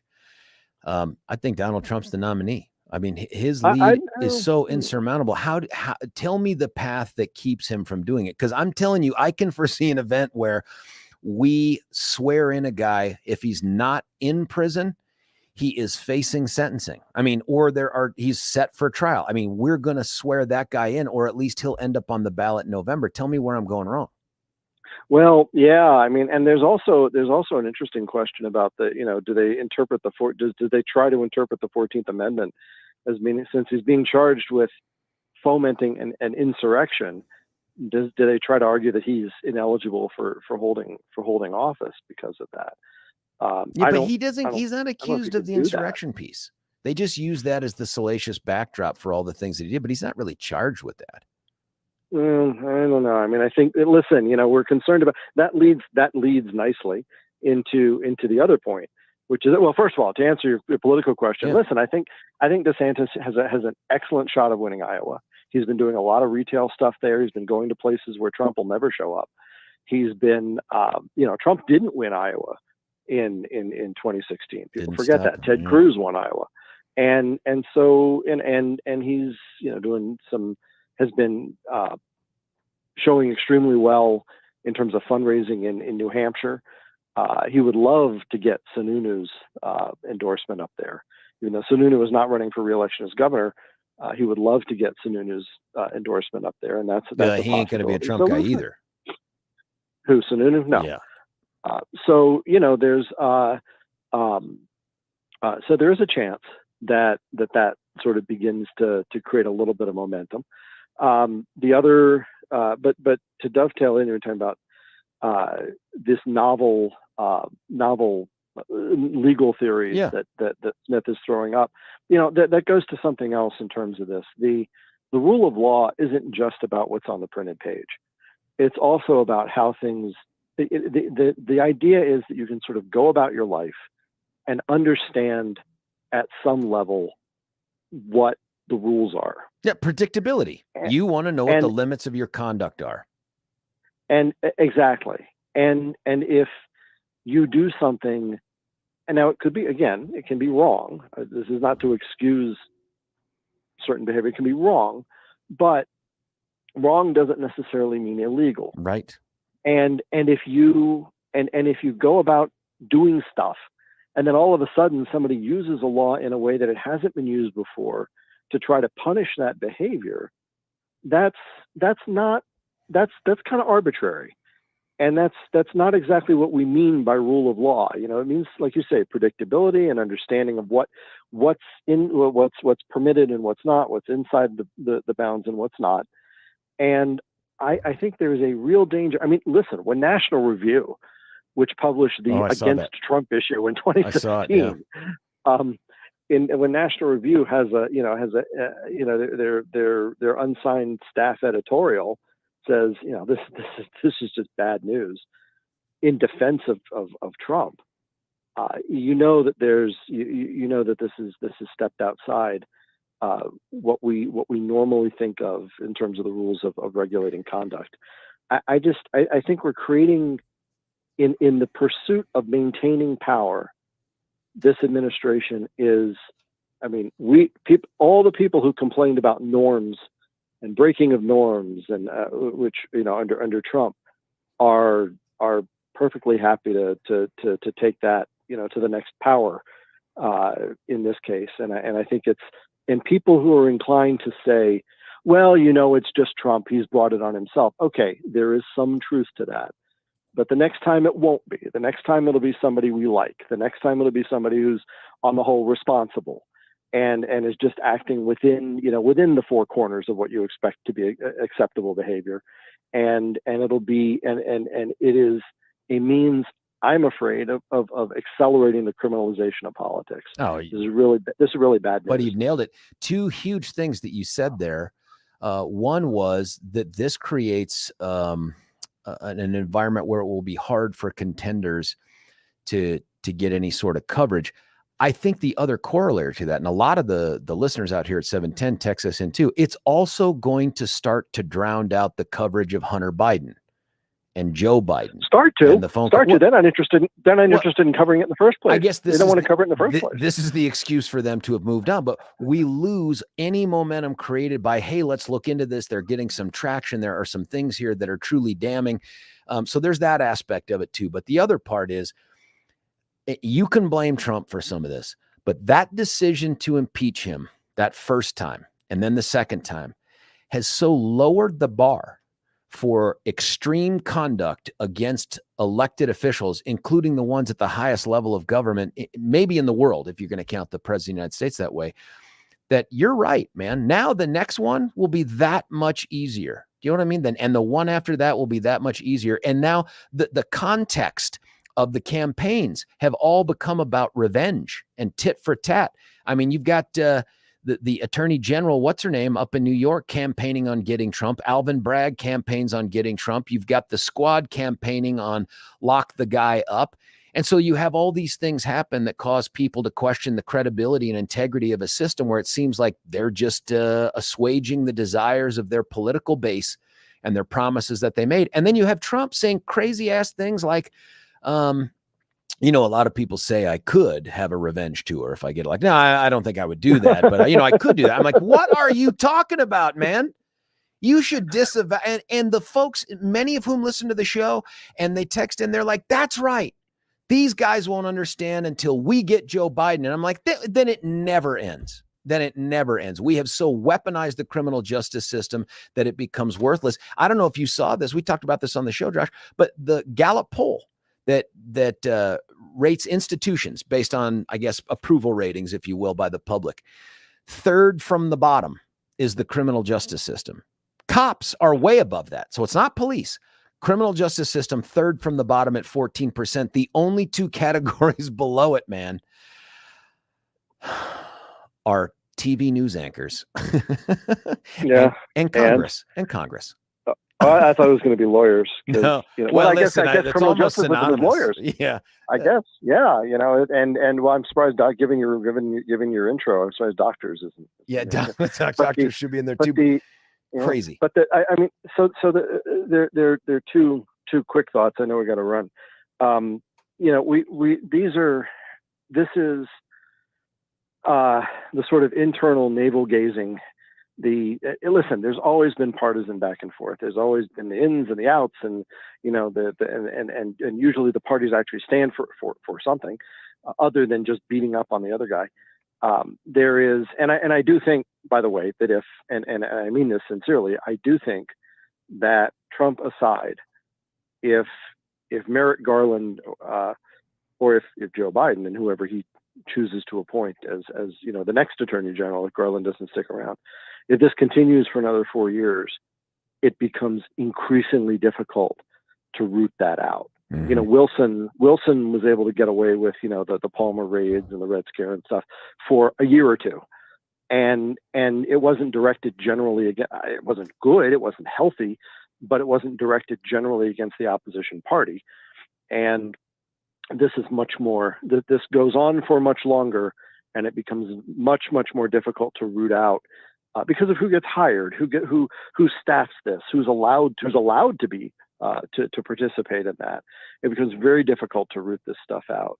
And then any effort immediately becomes the subject of a leak and media campaign to portray you know, the suddenly politicized Justice Department under the new Republican administration. Right. So you know that becomes, you know, it really takes fortitude to stick through that. So that becomes harder. But even all of this, you know, the credit rate. I mean. Oh yeah. Even Joe Biden, being as corrupt as he is, you know, selling the office of the vice presidency to the highest bidder through his son, which is clearly what he was doing. Then I mean, even that's small beer compared to the U.S. credit rating being you know, downgraded. Yeah, we should. That's a serious long term. Well, we don't have to go into it now, but that's, I mean, just in terms of priorities. And then the other thing is, from a historical, we'll go out on a historical note, if you like. There's a podcast that I cannot recommend highly enough. It's called Hardcore History by a guy named Dan Carlin. Oh, yeah. I've got that. Yep. And he did a series some years ago, maybe 10 years ago now, on the decline and fall of the Roman Republic, not the Roman Empire, not the invasions by the barbarians, but the end of the Roman Republic and that last century or so. It's a long set of podcasts. It's about 6 podcasts, but they're several hours in length. And then the last one is this marathon 5-hour podcast. And they are all worth listening to, because anybody who cares to delve into that. This is not a new comparison by any stretch, but it is one that becomes increasingly and depressingly apt as time goes on. It's very much worth listening to for people who are interested in historical parallels. Josh Sharf, I could go on all morning with you. I know you've got to get back to doing things like sitting on the deck drinking coffee and then tending to the child/children that you are making or have made. We're going to have you back on here in the near future to continue to talk about this. Hopefully some uplifting news. I hope there's something good. My Orioles are doing well. They're in first place in the American League. So there we go. How about that? Unconscionable, by the way. What a turnaround by the unconscionable. Watching them win the league series against the Yankees, it was like a kick to the junk, buddy. It was just such a heartbreak. There is just nothing better than the first place Orioles embarrassing the last place Yankees on national television. Just saying it out loud means I'm cutting you off. Josh Sharf, thank you so much for your time, buddy. Thanks, George. Talk to you soon. Hey, listen, we're going to cut away for a break. When we come back, I want to get your reaction to that 303-696-1971. Josh, wicked smart guy. Doesn't mean you have to agree with him. There are things that he said in there. I'm interested in this too. How does this play out? There's an outcome that they're looking for here, and I'm interested to know. I'm sold on the idea that this is an overly aggressive, politicized indictment. It doesn't mean that Trump can't be convicted, but let's talk about it when we come back. 303-696-1971. It's George Brauchler on The George Show, 710 KNUS. Imagine the lifelong impact of a journey to the Holy Land, surrounded by like-minded travelers. Picture yourself stepping foot in iconic locations right out of history. With nationally syndicated radio hosts Dennis Prager and Mike Gallagher, you'll gain firsthand understanding of the spiritual and political importance of this vital region. Hi, it's Mike Gallagher here. I hope you'll join Dennis Prager and me on an amazing journey through Israel in October 2023. Discover Israel's vibrant culture and why this nation is such a strategic partner for the United States. Join Dennis Prager and Mike Gallagher on this life-enriching Israel tour, October 25th through November 3rd, 2023. For more information, call 855-565-5519 or visit standwithisraeltour.com.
George Brauchler back with you here for the final seconds. I come in when the music starts playing. That tells you something. We don't have a lot of time to do this. Here's what I want to hear from you folks.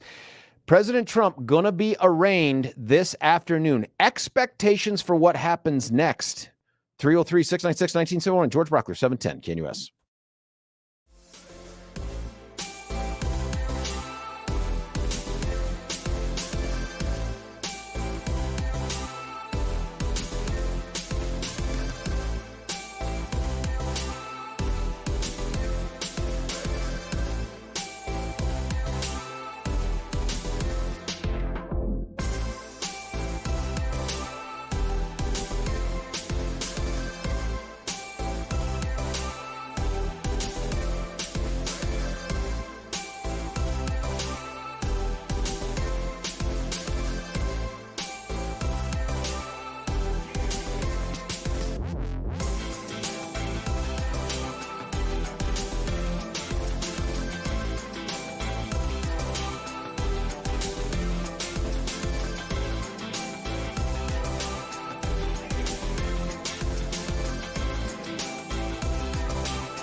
We're halfway through the Thursday show. It's George Brauchler on the George Show 710 KNUS. My thanks to Josh Sharf, who gave us 2 segments in that last hour. If you didn't hear it, you should go to the podcast, check it out.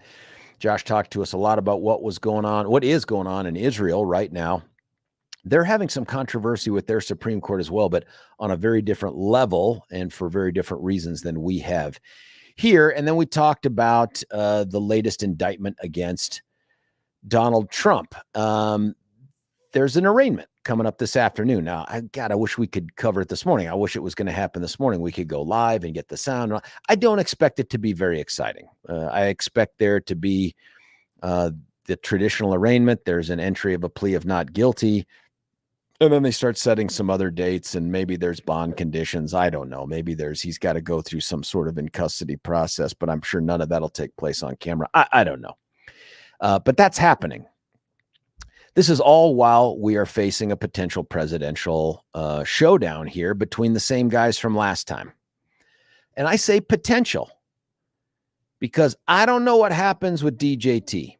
I think it is clear now that there is not a single thing the Democrats can do to derail him from pursuing the presidency. So, you know what? Indict him? Yeah, I don't care. Indict him again? I don't care. Indict him again? I don't care. And at this point, I think America is just numb to it.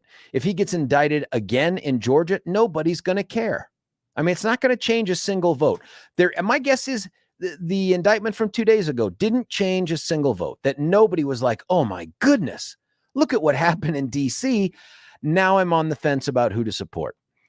So he's going to go undeterred. I could foresee a situation where the prosecutions continue. He remains undeterred. He even goes to trial during the election. Again, it changes no votes. He wins the election and has either been sentenced or facing sentencing. I mean, can you picture the kind of banana republic-like environment we would have if on January the 20th, President Trump gets sworn back in an orange jumper? Now, maybe the optics would be different than that, but it's conceivable. And his first act of business would be to say, I pardon me. Now get me out of here. What in the world is going on? That's on the one side. On the other side, we have a guy who is the beneficiary of an economy that refuses to stay on the mat. And by the way, I like that. I don't want the economy to fail just because I think it would do political damage to Biden. I want the economy to do well because there's real consequences to real people, including Republicans and conservatives and my neighbors, from a faltering and failing economy. And me too, by the way. So you shouldn't be rooting for the economy to fail. So he gets to be the beneficiary of an economy that, I mean, maybe when the books are written about this thing, Jerome Powell will come out to be way smarter than he actually is, or we think he is. But somehow, despite the fact that we had this ridiculous inflation, we've cranked up interest rates to a level we haven't seen in, 10-ish years plus. This is an economy that refuses to start shedding jobs, which is great. Employment's still going. So that's going on. That bolsters Biden's suggestion that he ought to remain the front runner and sole candidate on the Democrat side.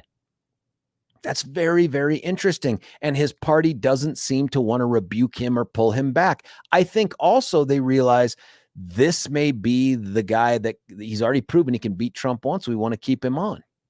But there's an underbill to this drama. And that underbill, at least on the Republican side, includes the front runner of the also-rans, and that's Ron DeSantis.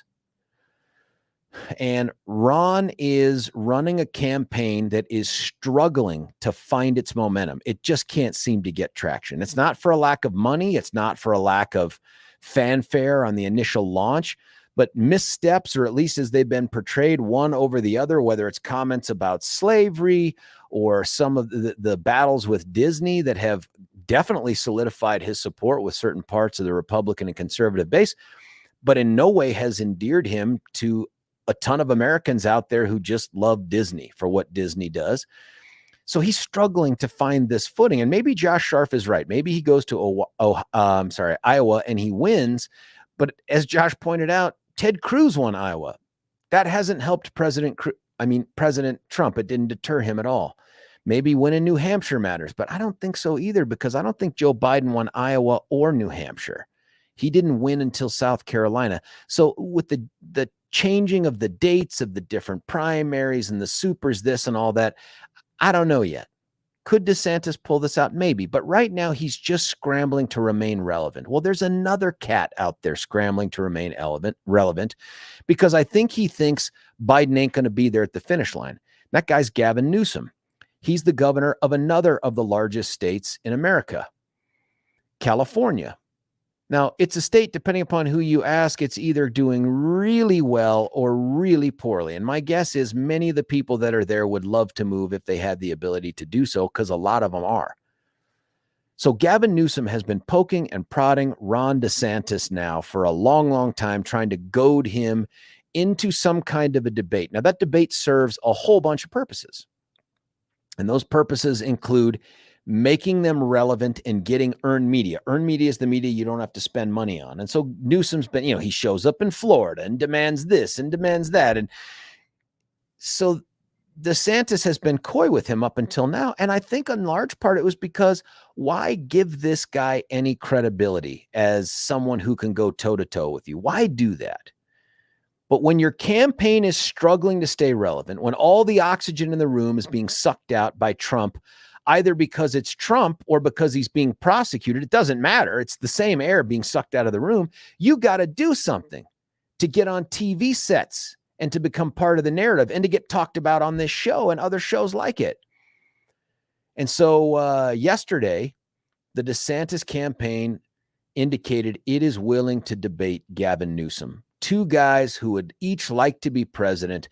And even though Gavin hasn't formally announced, listen, everything he's done suggests he's running for president. He's just going to wait in the wings until the obvious becomes obvious to the current occupant of the White House, and that is, dude can't do it anymore and shouldn't do it anymore. Now, I don't know what that looks like. You probably have some thoughts on who you think would replace Biden. It's not going to be Kamala Harris, even though there's a poll that suggests right now she's more popular than Biden. That can't be true, but it's out there. But it could be this guy. It could be this Gavin Newsom guy. It's never, ever, never going to be RFK. So you can put that dream away. It's never going to be, what's her name, Marianne Williamson. Never going to be either of them. Could be Gavin Newsom. Could be. So this debate thing is going to happen. But what's weird is it's set out for November. I want the debate right freaking now. I want to see this debate not in 2 or 3 months. I want to see it right now. Yep, that's 3 months. I just did the counting on my fingers. And they're saying either November 8th or November 10th. Newsom has picked some debate sites that he's offered in his letter. One is Nevada. Interesting. Formerly always red state. Now, purplish. Georgia, largely a red state. Or North Carolina, a red state, but let's see what happens with the redistricting. And it has a Democrat governor. So, are they going purple? I don't know, but he's picked those 3 states. This thing is set for November. And the debate thing is good. It gives you a chance to see these guys match wits, but it's never really a true debate. Billy went to Mullen. Billy has real debate training. Billy gets it, right? The things that we call debates between politicians are usually more like a forum. Like one person is asked a question and they give an answer. Then the other person answers that question. And then maybe there's a rebuttal. Very rarely is there a true either Lincoln Douglas style debate or some sort of head-to-head thing. They're just rarely that way. But we'll call it a debate because that's the words that Politico uses in their article that reveals this. Well, I had a debate yesterday using that same description. And then, frankly, it was a little more engaging than that. And that was with a guy named Chuck Bonniwell and Julie Hayden, his lovely wife, a super reporter, by the way, for years out here. I don't know if you remember with KDVR Fox 31 and 2 and all. Fantastic investigative reporter who moderated. And when I say moderated, I mean, what a thankless job that must be, right? Between Chuck and I going back and forth on stuff to try to keep it sane. So this thing happens and it was over Zoom, but I know that Chuck and Julie have a platform or two that they run their video on. And if you wanted to go out there to watch it, definitely do that. We've had some texts already. They're like, hey man, I saw the debate. I thought it was great. And, glad you did it. And if we can find some sound, I'll put it up in there. But here's what the debate was over. The debate was over. What's that, Billy? I can't find any sound. I know it's out there. We'll find it. I'll look for it on their We'll- page. we'll They don't find have anything, and some of the other people that purvey that. Maybe they're editing it so I sound even drunker. Right. I was probably at an 02:03 when I was on because we did it at 3 p.m. But did it from the kitchen, by the way. And Chuck and Julie did it from their what seems to be a lovely home, unless that's the backdrop of some other mansion. It's a lovely home, and I thought it was great. First off, I like Chuck and Julie. I consider them friends. We don't agree on everything. In fact, Chuck leads off the debate by saying, a lot of people ask me these days, how can you still be friends with George Brauchler? And I said, you got to stop talking to my dad. You just got to stop doing that. And I imagine that's probably true for some of the harder core conspiracy theorists that are frustrated with the idea that I just can't get on board with drinking the Kool-Aid. I'll buy the purple shoes, okay? I'll put the black tarp thing over my face, but I'm not drinking the Kool-Aid. I'm just going to take a nap. Nonetheless, we went back and forth over this thing. I think it's called Amendment 7 for purposes of Saturday's Central Committee debate. And it's not really a debate, it's a meeting, but they'll debate this issue of what to do with the 75% rule imposed upon both the Republicans and the Democrats for purposes of opting out of this open primary that we have right now. Not to change mail-in balloting, and that I've talked with Dave Williams, chair of the GOP, about it on Tuesday. I talked with our own Randy Corcoran here yesterday. All very helpful conversations, but they culminated in this debate, if you will, with Chuck, with Julie moderating yesterday for an hour from 3 to 4. Now, I imagine some of the listeners here were also viewers of that thing as well. And I could see that I was on their home turf. I mean, this was definitely an away game for me because I could see that the comments that were in there were of the kind that you would think would have been super supportive of the person, not me, who was making the comments, which is great, which is fine. I have a very thick skin. I've been criticized most of my adult life in home and professionally. So I'm used to it. I get it. But the debate was, I thought, an important one.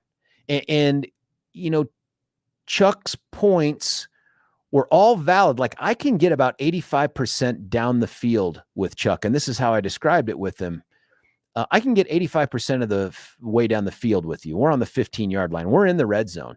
But where I deviate is we're in our huddles playing by the rules. And you're saying, let's just sneak the ball in the end zone before we break huddle and we'll declare it a touchdown. And I'm like, no, man, we might be able to do that. We might even get away with it in the short, but that's not how the game's played. That's just not how it's played. And so much of the debate ended up becoming about how high the stakes were. I mean, Chuck was very, very passionate about the idea that we are losing our state. If we haven't already lost it, we're losing our country. And it's Republicans like you that aren't willing to fight. I'm trying to do my best, Chuck, that aren't willing to fight. And you need to get it. And I'm like, hang on. I want to fight, but I don't think doing anything is a synonym with doing something and doing something smart. I can't get there. And so I talked from a position of this is the principle. And Chuck talked a lot from the position of, I think we're stuck having to go down this road because none of the others prove successful. And I don't think that's the answer. The answer isn't if you can't win within the rules, find a way to defeat the rules. I don't believe that. So and I'm doing Chuck a serious disservice by just telling you my version of his points, but I'm giving you what I think were the crux of his argument. And I'd love to hear from you about this too. If you were going to the state central committee on Saturday, how would you vote on this? And do you support the idea that no-shows should be treated as yes votes? Do you support that? And in that, what other setting do you? And by the way, Chuck was super smart to listen to the words that I spoke because I said nowhere in democracy can I think of another example where a no vote or a no-show is treated as a yes vote. I just can't see where that happens. Chuck comes up with 3 countries, none of which rhyme with America, like Australia and Bolivia and some other place where they're mandated by law to vote, and you can be fined and jailed if you don't vote. That's not quite the same thing as saying a no vote is a yes vote. I mean, there's still a huge gap there, but I get his point that we should be, especially in this environment, in a mandatory voting environment. Okay, well, create that rule and create consequences for if you don't show up. Like their proxies right now, I suggested the idea that maybe we have mandatory proxies. Like you can't show up and vote unless you've pre-done some kind of a proxy thing. And then he says, well, what happens if they don't? I'm like, well, I'd look at being able to redefine who a member is, and members are predicated on you showing up to the meeting to vote. And if you don't, then you're not a member. I mean, I don't know what the limits are, but what I do know is I absolutely oppose the violation of a principle that says that someone else can interpret your vote as an affirmation of a change in the rules of the law simply by you not saying otherwise. I mean, you got to get people's consent to changes. And then some of the argument became, and some of the questions Julie asked, which I thought were good ones, were like, well, wait a minute. They already presume you to be a no if you don't show up or if you abstain. Why can't we just presume the opposite? I think that's, from a common sense standpoint, at a 30,000 foot level, I think that's a smart question. But the answer is pretty clear. It's not 75% have to not vote no. It's 75% have to consent to this change, to this opting out, have to consent. And so whether you no-show or you vote no, or you show up and abstain, that is the absence of consent. Now, it may function the same as a no vote, but it is not the same thing as a no vote. And so then saying we're just going to treat all of those abstentions, we're going to treat all of those no-shows as yeses, to me is something that's unprecedented. In democracy, we don't do that, especially when the yes vote is necessary to make a change in the law. And then Julie came up with a brilliant example of where that's actually not true. And she says, at a wedding, when the preacher says, speak now or forever hold your peace. So if you don't object, you're consenting to the wedding. And I laughed out loud and I said, that turns out to not always be a winning formula, but I totally get your point. I totally get your point. It's also not true, by the way, that your objection can halt it. That's only Hollywood that ever does that. But I'm interested to know where you come down on this in terms of this. It's a very big deal, because if the Bonniwell amendment is not adopted on Saturday, for whatever reason. And I know Randy said, hey, it could be brought up again in successive meetings, and maybe it would. But if it doesn't pass, and I think there has to be a super majority, I may have said yesterday, and Randy may have said too, it has to be a simple majority. Randy texted me earlier this morning and said, hey, no, man, it's a super majority. I said, I screw up things like that all the time. So super majority, 2/3 have to vote to adopt this rule. I don't think it's going to happen. Best guess. But remember, here's the other thing they're going to be stuck with too, is the idea that they can have a quorum instead of this 75% of the total body. It's very ironic in many ways. But what would you do here? If you're a voting member of the state central committee, and maybe some of you are, tell me what you're going to do and why. Are you going to vote in the interest of achieving the result that you want? And the result that you want is to create an environment where we can opt out of the open primary. Is that ability so important that you would be willing to vote for an amendment that says, other than a no vote, every other vote will be counted as a yes, including abstentions, including absences, no ballot cast, including people that are there, and just simply say, I don't want to vote in favor, but I don't want to vote opposed. I want to withhold my vote. Some people on the text yesterday during the show were like, well, why are you running to be on the state central committee if you're not going to take a position? And I'm like, I don't know. I mean, bring that up with them when they say they want to be on the state central committee again. Bring up how they voted this last time. I mean, ask why they didn't show up to the meeting. I don't know. I mean, I was on the executive committee for, I don't know, a year, maybe 2 years, as the 4th CD rep. Man, I didn't make every meeting. Every meeting I made was on Zoom, which was fantastic. I didn't make every meeting. I get that. Well, ask me about it. You know what I mean? If I run for the position again, and I didn't, I think it's Kathleen Chandler now, who's probably doing a way better job than I did. Then ask me that. But the idea that we're now going to say, when you didn't show up, we counted you as a yes for a change, that doesn't feel like America to me. That doesn't feel like the Republic or a democratic principle. Tell me what you would do if you get to cast that vote on Saturday. 303-696-1971. And I'm happy to talk about the Trump indictment too. Brian's on the line. We'll get to him. I promise after we take this quick break. All I need to tell you about is the pain. And no, not the pain from listening to me, or if you watch that Chuck and George throwdown with Julie moderating, First off, I found it to be entertaining. I love those guys. And no blood was drawn. But I'm not talking about that kind of pain. I'm talking about the pain that seeps into your joints. I'm still doing the in-between every segment push-ups on the floor here, and it hurts. It sucks. But most of that is sore muscles. If the joints go, I can tell you my first call is going to be probably to complain to a family member. The second call will be to QC Kinetix. QC Kinetix are the folks out there, and they're not just Colorado. I mean, they have the local medical professionals that'll answer all your questions about regenerative medicine, because that's what they do. But they're everywhere. I mean, they are border to border, coast to coast, providing this pain relief, long-term pain relief, by using you to cure you. Why wouldn't you give that a shot before you decide to let somebody cut you open, put you under anesthesia, expose you to infection, the long rehabilitation, the time off your feet? Why wouldn't you try QC Kinetix? I don't have a good answer for that, and my guess is you don't either. So do yourself a favor. Arm yourself with the right information. 303-900-8986. Try to stump them. Ask them any question you can think of. 303-900-8986. 303-900-8986. I dare you to try to defeat them, to stump them on the product that they put out with this regenerative medicine. If you ask them country capitals, you might be able to stump them. But I'm talking about on the regenerative medicine thing. You can also check them out at qckinetics.com. That's the letter Q, the letter C, K, Kinetix, ends with an X.com. George Brauchler, 710 KNUS.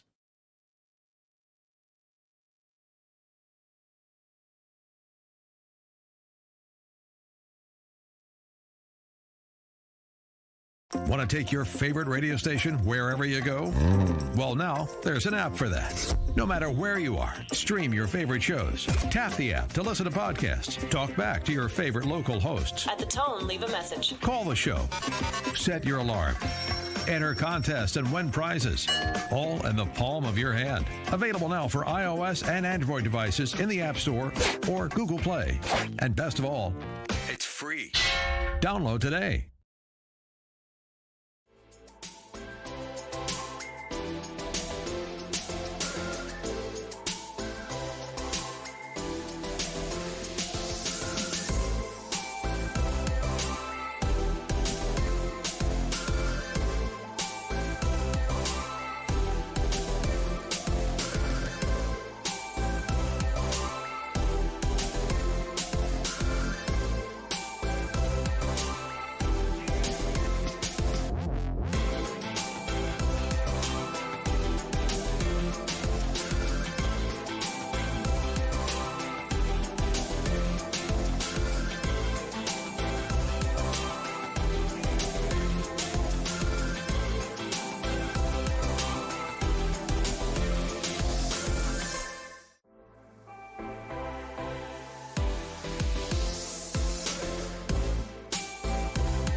George Brauchler back with you here, 710 KNUS. Lots of texts coming in, and we'll get to the phones just 1 second here. Joan says, well, this consent thing is a different viewpoint I've not considered before, so I've been taught that if you do not give consent in sexual activity, it is rape. I am responsible to speak up and make my consent known. To think we should look at this as the same. You were voted to represent. Another one, then why are you comfortable with what? Trump something? What? Do attorneys always put facts in an indictment? I said no. Then why are you comfortable with making definitive statements about why Trump shouldn't be charged? Well, yeah, not all the facts, but all the facts that support the probable cause for the charges, those have to go in there. So that's how I feel comfortable giving my opinion on this. There will be no other surprises in terms of the evidence provided at trial. So is every fact in an indictment, Texter? No. Is every fact of consequence to finding a probable cause in there? Yeah, better be. Yeah, for sure. 303-696-1971. You can call in and debate me on that if you'd like. Brian from Arvada, you're on 710. What do you think? Hey, George. Good morning. Morning.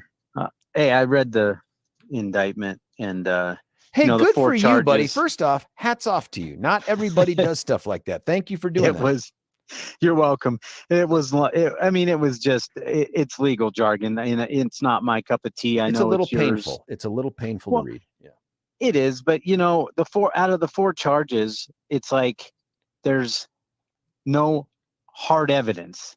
It's like hearsay on this, told this guy this, and as far as the electors saying we're going to have the electors change their vote, that's obstruction of an election democracy.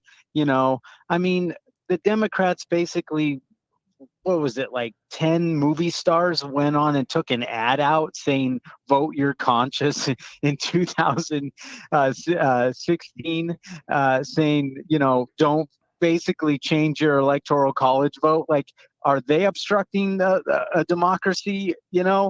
I mean, give me a break. So we can put that one to bed because I listened to, Glenn Beck had a great timeline of all the indictments that Trump come out. Yeah. They're on the heels of something that makes the Democrats look bad.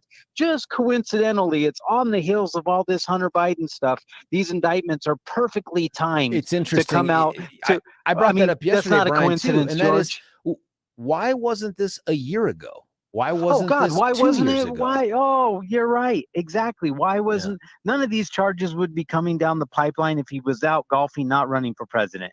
So we know it's a political witch hunt. We can put that to bed. And Alan Dershowitz, who's a better legal mind than you or me, he already excoriated this. He said Mar-a-Lago's got more evidence than this That's indictment. what I see. I agree with that. And even if you think that one was politically motivated, in my mind, that's the most dangerous indictment against Trump because it seems to me pretty solid. On the other hand, this one, as I've gone through it, and you highlighted of the four charges, one of them is he's accused of putting pressure on state elections officials to investigate their elections. I mean, there's a lot of other bad things in there in terms of the words used and the suppositions, but that's in general what he's being accused of. How can that be a crime? It was all legal. What he was trying to do was delay the results for 10 days so they could have investigate legal matters. I mean, that's within his constitutional right. So we can put that to bed. I want to say about Chuck. Yeah, Chuck was the first victim, one of the first victims in Colorado of the cancel culture, because I'm a big fan of Chuck. Yeah. And, he said some things that were insensitive, so he gets fired. And their show gets canceled, which was a really popular show. So poor Chuck, he was a victim of that. And, he speaks off the cuff. Good for him. I don't agree with this. I don't agree that these electors should their vote should count either way. They should just be not present. That's just all there should be. But you know what? If it's important enough to you, show up. If this is something that's going to change our way we vote in Colorado and you can't be there, well, then I'm sorry. You forfeit your right to be in that position. But Brent, so what does that look like? First off, what you're describing in terms of, hey, you shouldn't be counted in the overall tally, this idea of a quorum. And I agree with that. I think that's the right way to do it. I think Chuck had referenced Robert's Rules of Order. I think that agrees with it. That unfortunately is not the law of the land here over Proposition 108. But we don't have that option here. The option is spelled out. And I love the idea that we're at least testing this through the courts. Randy is spearheading this thing. That's the right way to go about this, in my opinion. What I don't like about this one is it's saying, let's not just think outside the box. Let's think outside the law and democratic history and just start counting people's no-shows as yeses. And it's like, dang, that I just can't find how that's a good thing for us. No, and I disagree with that because, I totally disagree with that. If you don't show, you just count as a no vote, and then people can decide if they want you to be in that position again because you weren't there to vote for the issues, but show up is the thing that ends all of this. But yeah, how Chuck's doing it. But I do agree with Chuck is we have to think outside the box. You want to take the high road all the time, and the high road loses, George. So I don't consider following the law and constitutional principles the high road. I consider it the road. The Democrats don't break the law technically, but they do things that are a little nefarious and they win. So I think we can do things that are within the law. Give me an example of what you're talking technically. Harvesting, going to old folks' homes and getting them to coercing them to vote when they don't even know. Brian, that's the harvesting technically thing, not against the law. No, harvesting is against the law here in the state of Colorado. That's a great example. And what you're bringing up is absolutely true. We have a 10 ballot per person, I think per election cumulative limit on it. But if you listen to the show way back, God knows when I had on the elections head from Griswold's Secretary of State office, and this dude's a career employee. He's not Jenna's handpicked anything. Dude came out and admitted it's unenforceable.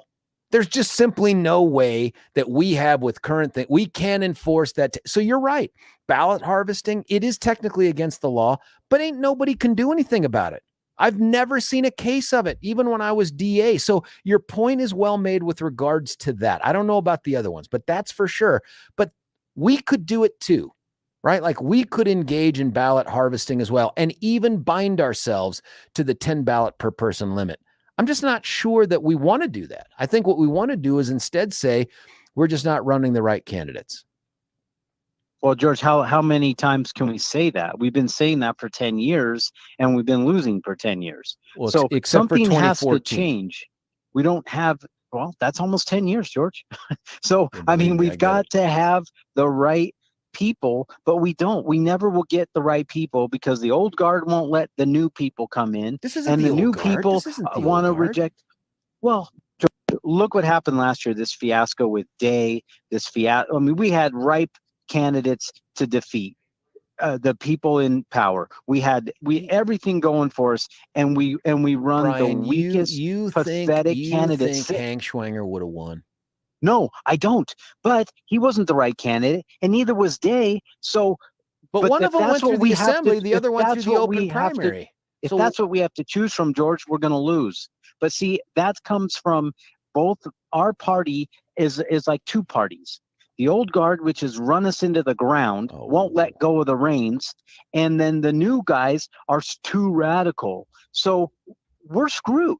Like, where's someone like me, unaffiliated, but leans conservative? Where's somebody that's that can go out there, firebrand this thing and bring it home? Well, neither one of the fractions are going to accept that guy. So the Republicans are screwing themselves by dividing the old guard, sticking to their guns, and then the new people being too radical. Brian, so let me bring it full circle around though. Despite those, can I run in the middle? Jesus, unaffiliated. You could run as an unaffiliated. You can't win. I mean, even if you were a trillionaire, you couldn't win. But you could, and it's not because it's you, Brian. It's because it's an unaffiliated. You just can't win right now. It's someday, maybe, but not today. Let me just get back to this before I let you go and get to Jim and Diane. Your position would be you want us to do something and be proactive about the problems with the open primary, but you would not support this change, this amendment, as it's currently structured by Chuck, which would count abstentions, non-votes, non-appearances as yes votes. I do not support that. But what I do support is a closed primary. So Republicans, primary Republicans, Democrat, primary Democrats. So the people that are registered can pick their candidates. Yeah. I am totally for that, period. And then unaffiliated. And what But that I'm would for cut at you the off, end my is, man. well, It would cut you off from voting. You're right. It would in the primary. But Yeah, and then that's right. unaffiliated get a vote for whoever they want in the general. That's fair. Because if you're not going to commit to a party, then you shouldn't be able to participate in the primary. Yeah, And I'm unaffiliated. It's just so hard to argue I'm, with I'm, that I'm logic cutting for me. myself out. Yeah, I know, but too. I am a Republican. I have been my whole adult life. I agree with you. It's just hard for me to hear someone say the reason people who don't want to wear the jersey and don't find a kinship with these folks and don't want to throw in with them, they should get to pick their standard bearer because it's so hard for me to wrap my mind around that. And the only answer that makes sense to me is because you're making them pay for the primary. And that's true. Brian, thank you. I got to let you go. Unaffiliated voters get stuck with the taxpayer bill for managing these primary elections. And that to me is sufficient for them to say, well, then damn it, I want to participate in the elections that I'm having to pay for. That I get. The answer to this should be not just to withdraw and try to, we should fund our own primary. Then you can go back to the voters and say, it ain't going to cost you nothing. Right? It doesn't cost you a penny. But right now, I think that's the big hook. Look, Brian's line is open 303-696-1971. Jim, Diane, I promise I'll get to you. Let's just cut away for a break. We'll come back. We'll have that conversation. We'll get to some of the texts. George Brauchler on the George Show, 710 KNUS.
George Brauchler back with you here, 710 KNUS, Tex, Nebraska here. George, you know the thing that gripes my tail here is the fact that taxpayers are funding all this crap that they're doing to Donald Trump. It infuriates me. It should, I don't know if I can say piss everyone in America off, but I did, spending our money this way. Here's another, this is other topic. There is no justification for the 75% majority rule. Okay, I agree. So what? The legislature does not have the authority to require our party to allow those outside our party to cast votes. Well, spoiler alert, it wasn't the legislature that did it. It was Colorado who did it. It was Proposition 108 that you and I had a chance to vote on. So this isn't about the legislature. This is about Coloradans. My guess is a bunch of whom are unaffiliated who said, hey, if I'm picking up the tab for the election, methinks I want to participate in it, going right to the phone lines. Jim, you're on 710 KNUS. Jim, what do you think? Hey, George. I'm calling about the so-called primary. I don't think Trump's a shoo-in. The game hasn't even started yet. Really? Why not? I mean, he's got like a cajillion point lead. And I read an article just yesterday that says at this point, nobody with a lead this big has ever failed to lock up the nomination. Well, I wish the polls would poll people to find out what they know about Ron DeSantis. I don't think they know enough to really. Man, it's getting a little hard to hear you. If you could put I don't know if it's put the microphone closer to your mouth or get out of the tank. I'm at the lake, and they're running this thing that fluffs up the sand. Did you just say you're running from the police? It was hard to hear what you said. I said they're running that machine that fluffs up the sand out at the lake. Oh, okay. Yeah. Thank you for stepping away from that. The sand people. I get it. So do you think if people knew more about Ron DeSantis, he would do better in the polls at the expense of President Trump? Yeah, he's not getting enough good press. For example, do your listeners know that he responded to the vice president when she criticized his state's standards for history? I don't know. I don't know what the listeners know, but if your point is that he just hasn't been getting good press, why do you think that's going to change between now and any consequential voting that would impact the primary? Okay. I'll use it as an example. He wrote her a letter. Did you talk about the letter on TV? I have not talked about the letter, no. But you know about it. I did not know he wrote a letter. Oh, yeah. Yeah. He wrote her a nice, polite letter inviting her down to the state of Florida to discuss history education standards with himself and one of the guys that worked on the standards. And he told her that he'd be available on Wednesday if she wanted to come down to do that. When was the letter? It was, I think, the day before yesterday. So the same day that the indictment dropped? It might have been, yeah. Timing. That's my guess, man, is when something like that happens, it just gets drowned out. I mean, it's to Josh Sharf's point from the 7 o'clock hour. These indictments, whatever impact they may have on people's perception of Trump, they drowned out anybody else, including Ron. It's not that Ron can't win the nomination. I just think if you're a betting man, you got to be betting on DJT at this point because the lead is so ridiculous. I mean, it's looking like everybody else is performing as well as that relative handpicked to run in the track competition by that Somali athletic person. Billy showed me a video on it. Jim, thank you for the phone call, my man. 303-696-1971. Jim's line is open. Let's go to Joy Overbeck. Joy, you're on 710. What do you think, Joy? Oh, hi, George. Well, I want to let everybody who's going to vote on the open primary opt-out tomorrow, Saturday, to know a lot of people are just mistaken about what they think about this. They think that if they vote for the opt-out and that wins, that we'll get our closed primary back or our Republican-only primary back, and that's not the case. And actually, if the opt-out wins, nobody will get a Republican primary ballot. Not Republicans, not unaffiliated. They won't get that choice. Not even registered Republicans will get a Republican primary ballot. And I think in this party, we want to have more votes for our candidates, not fewer. So I just wanted to say also that I was at the Independence Institute debate on this with Chuck Bonwell was speaking for the opt-out. This was 2 years ago when the Central Committee first voted on this. And Dave Williams was there and spoke for the opt-out, and Anil Mathai was there doing the same thing. And Dave Williams actually said during that debate that about 40% of unaffiliateds vote the Republican primary ballot. And, you know, when they have a choice of Democrat or Republican ballot in the primary. And he said, that is almost certain to me that they're going to vote Republican in the general election. So I just, like, my jaw dropped when he said that. Wow. Because I'm like, wow, you just defeated your own argument. Because guess what? We need those unaffiliateds. We do. They're usually, you know, Republicans, like your previous caller, excuse me, who became unaffiliated because they're disgusted with the party. And of course, the opt-out people say, oh, well, all they got to do is register Republican again. Well, do you think that there's a reason? I mean, these people are independents for a reason. They are not registered Republican. Joy, I'd love to give you more time on this thing. And everybody knows Joy is a hardcore conservative. So I appreciate your insight on this, Joy. And thanks for reaching out to me off there too. Love to have you on anytime. Diane, if you stick around, I'll get you on. But this next segment, we're going to have a guy named Michael Fields. This organization, Advance Colorado, this thing is getting a little aggressive in all the right ways and in all the right courtrooms. We're going to talk to Michael Fields about it. Stick around. George Brauchler, 710 KNUS. Want to take your favorite radio station wherever you go? Well, now there's an app for that. No matter where you are, stream your favorite shows. Tap the app to listen to podcasts. Talk back to your favorite local hosts. At the tone, leave a message. Call the show. Set your alarm. Enter contests and win prizes, all in the palm of your hand. Available now for iOS and Android devices in the App Store or Google Play. And best of all, it's free. Download today.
Well, you've made it to the 9 o'clock hour. That's the last hour of the George Show on this Thursday, 3 August 2023. Shortly after I stop talking at the end of this hour, Chuck Kirk will be on to take you to 11 with Dennis Prager. That's important because Big Dennis is coming here to town, 3rd annual Cigar Night.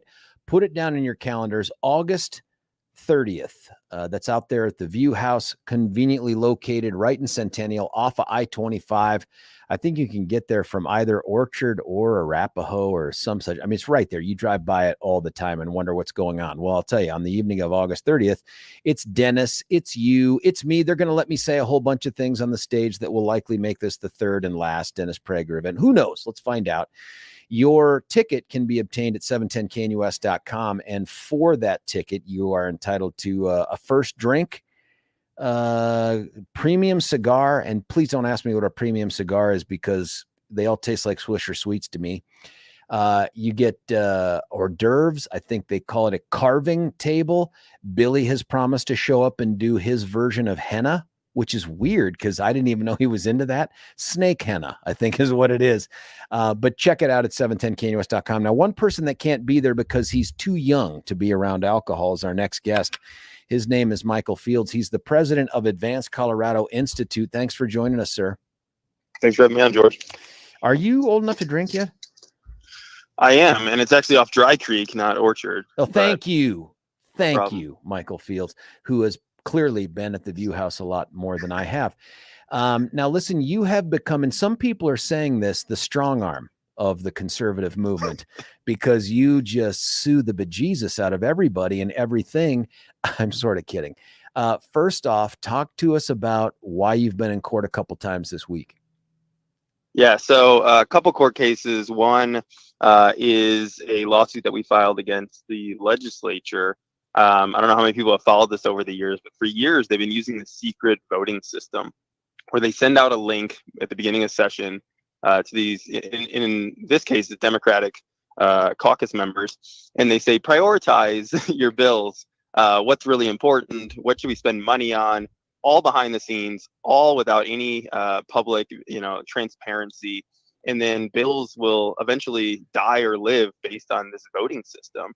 And so you had some legislators come out mad that their bill, they're like, everybody supports my bill, but it wasn't high up on their list. And so it got killed. And so for a long time, this has been going on behind the scenes. The media has tried to get information about it. We tried to get information about it. How do people vote? What are they prioritizing? They wouldn't give it to us. And so when they wouldn't give it to you, what was their excuse? That it's work product, that it, it's not. Man, if that's work and then they eventually, then everything's work product. Yeah. Eventually they gave the overall scores, but not individual legislators, which again, you want accountability to people. What are they going there to prioritize? What are they going there to do?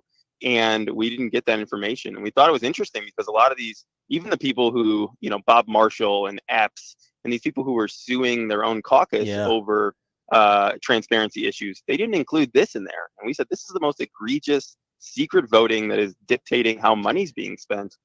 We need to get the judge to stop this. So we filed that lawsuit. So just so folks are clear about this, crazy Bob Marshall from Highlands Ranch, first Democrat elected to the legislature from there since, I think, before we were a state. And Elizabeth Epps, who is no one's version of rational or conservative, both ended up coming out, filing a lawsuit against the leadership. Of course, they had to throw some Republicans in there as well, claiming that there's some secret communications going on and they didn't want to participate in it. And so they had to quickly reveal this at the end of the session. In fact, 2 months after the session ended, they had to rush and wrap themselves in the cloak of martyrdom. And they received a whole bunch of favorable press until people started asking hard questions. And Michael, it sounds like what you're revealing is, this whole, hey, we want to stop the bad things from happening, happened to exclude this major piece of this, which is behind the scenes voting of significance to the life and death of bills that was never mentioned in their lawsuit.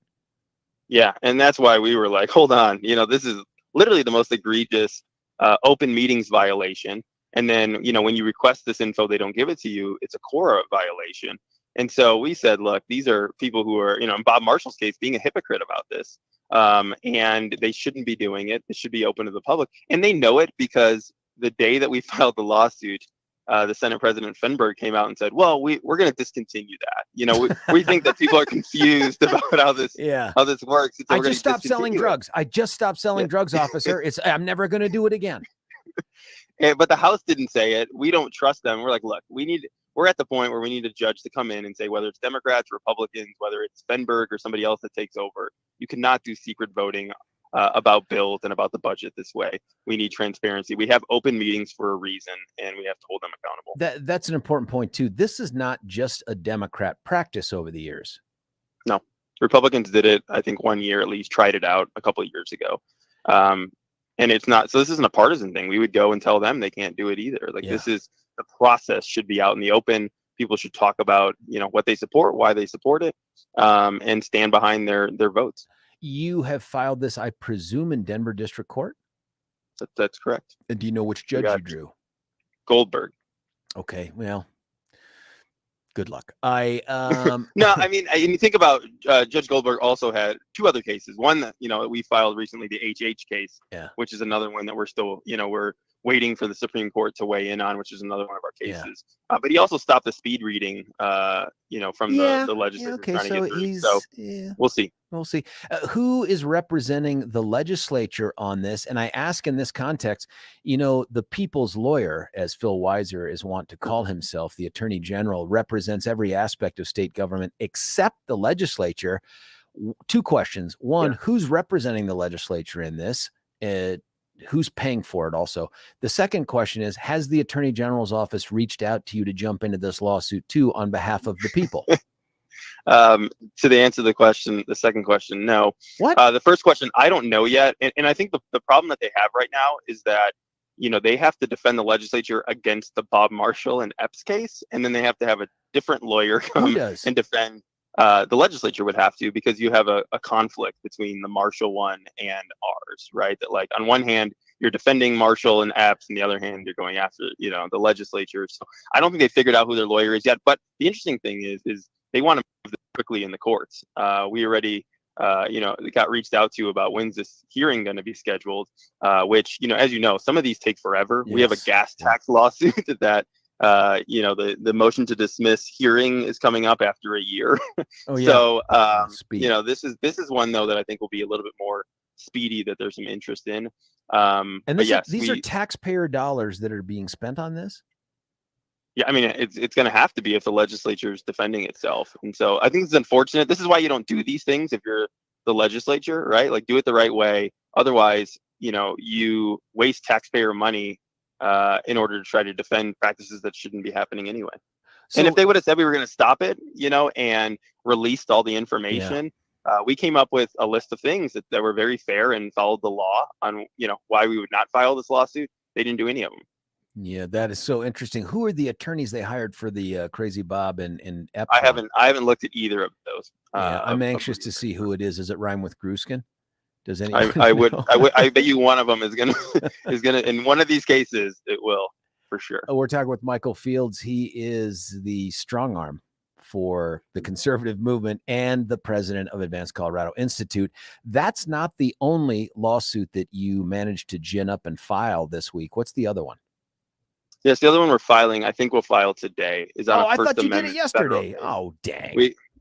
We're getting close. Okay. But we're gonna file a lawsuit, a First Amendment lawsuit in federal court, basically going after the ballot language bill that the legislature passed. And this is the one where they tell us what we need to put in ballot language, right? That it cuts, if we do a tax cut, it cuts from education and prisons, kids get put out on the streets, dogs get put to death. None of which is true. While they do, you know, any kind of tax cut, they get their beautiful language that says, you know, do you want to reduce property taxes? So double standard, first of all. But second of all, it's just compelled speech and untrue speech. Them making us put something in our ballot measure that is untrue is a violation of the First Amendment. And so we're going to go after them. I think we actually have a good shot on this, given, you know, what's happened in other states on this kind of stuff. But the legislature and the sponsors of the bill said, like, we're doing this in order to try to influence the election. They like, we don't want tax cuts. Yeah, They said we conservatives. They literally said conservatives have moved to the ballot to cut taxes, and we disagree. Therefore, we're going to pass this to make it harder. I mean, it's a quote in the paper from one of the sponsors. And so I think this is a clear, the fact that it's untrue, that we have a tax cut that was 1 year, $6 million, right? In a year that we had 3.5 billion of Tabor refunds. Yeah. And they're going to try to say this impacts education or prisons or healthcare. It's just not true.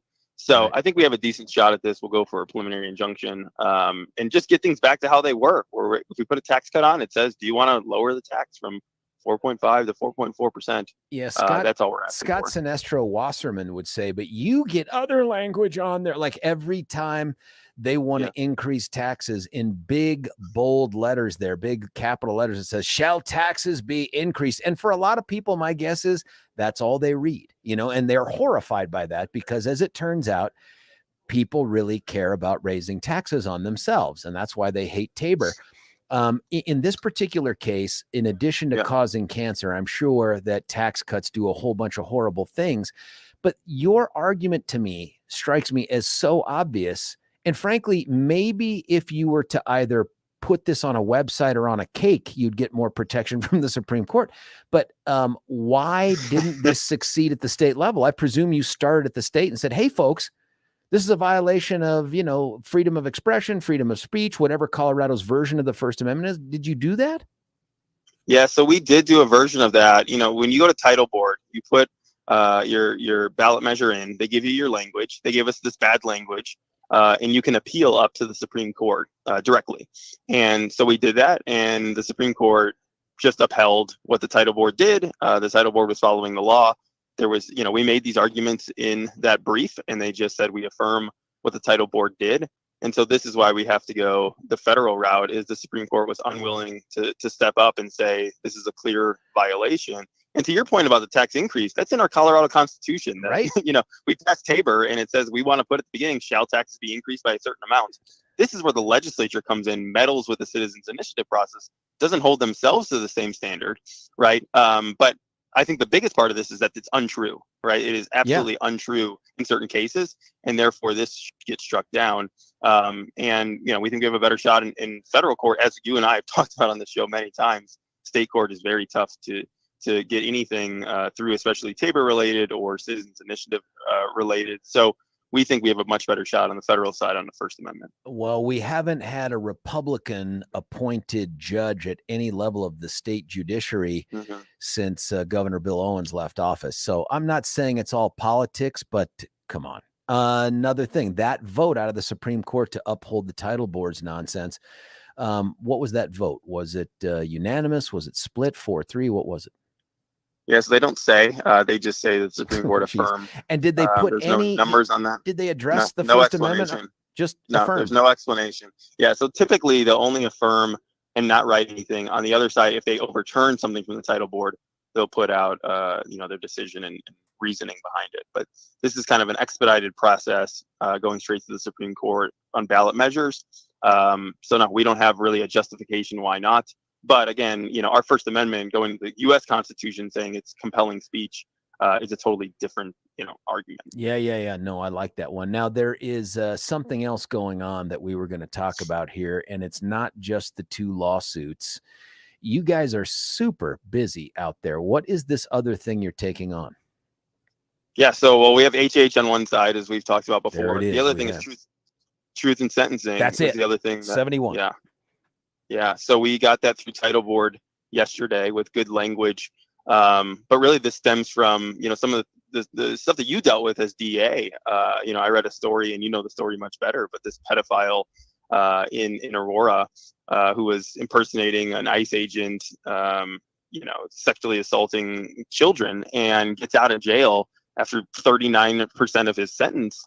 And I was like, why is that the case? Right? I went to law school. I think I understand, a little bit about the law. I'm like, why is this guy getting out when he had 23 to life at 8 or 9 years? And realized that this isn't, something that wasn't a special circumstance. This was what's happening all the time across the state. 43% of sentences are served for these violent criminals. And so we came in and said we need it to be 85% or more. And that is the ballot. I mean, this thing pulls off the charts because people are unaware that violent criminals are getting out less than half of their sentence. and think that they should stay in longer. So it's pretty a common sense one that the legislature would never pass. And so we said, we'll take this to the ballot. We put a ballot initiative in and hope to get it on the ballot next year. I've written a column about this, and you gave me some good help on that as well in terms of the history. But I just want people to understand that this is just not a usual layup. And we didn't wait until this year to advance this issue. And you didn't wait this year to advance you tried this last year. Yeah, we did. We brought it in front of title board, and a little bit later, this is why we were doing stuff so early this year.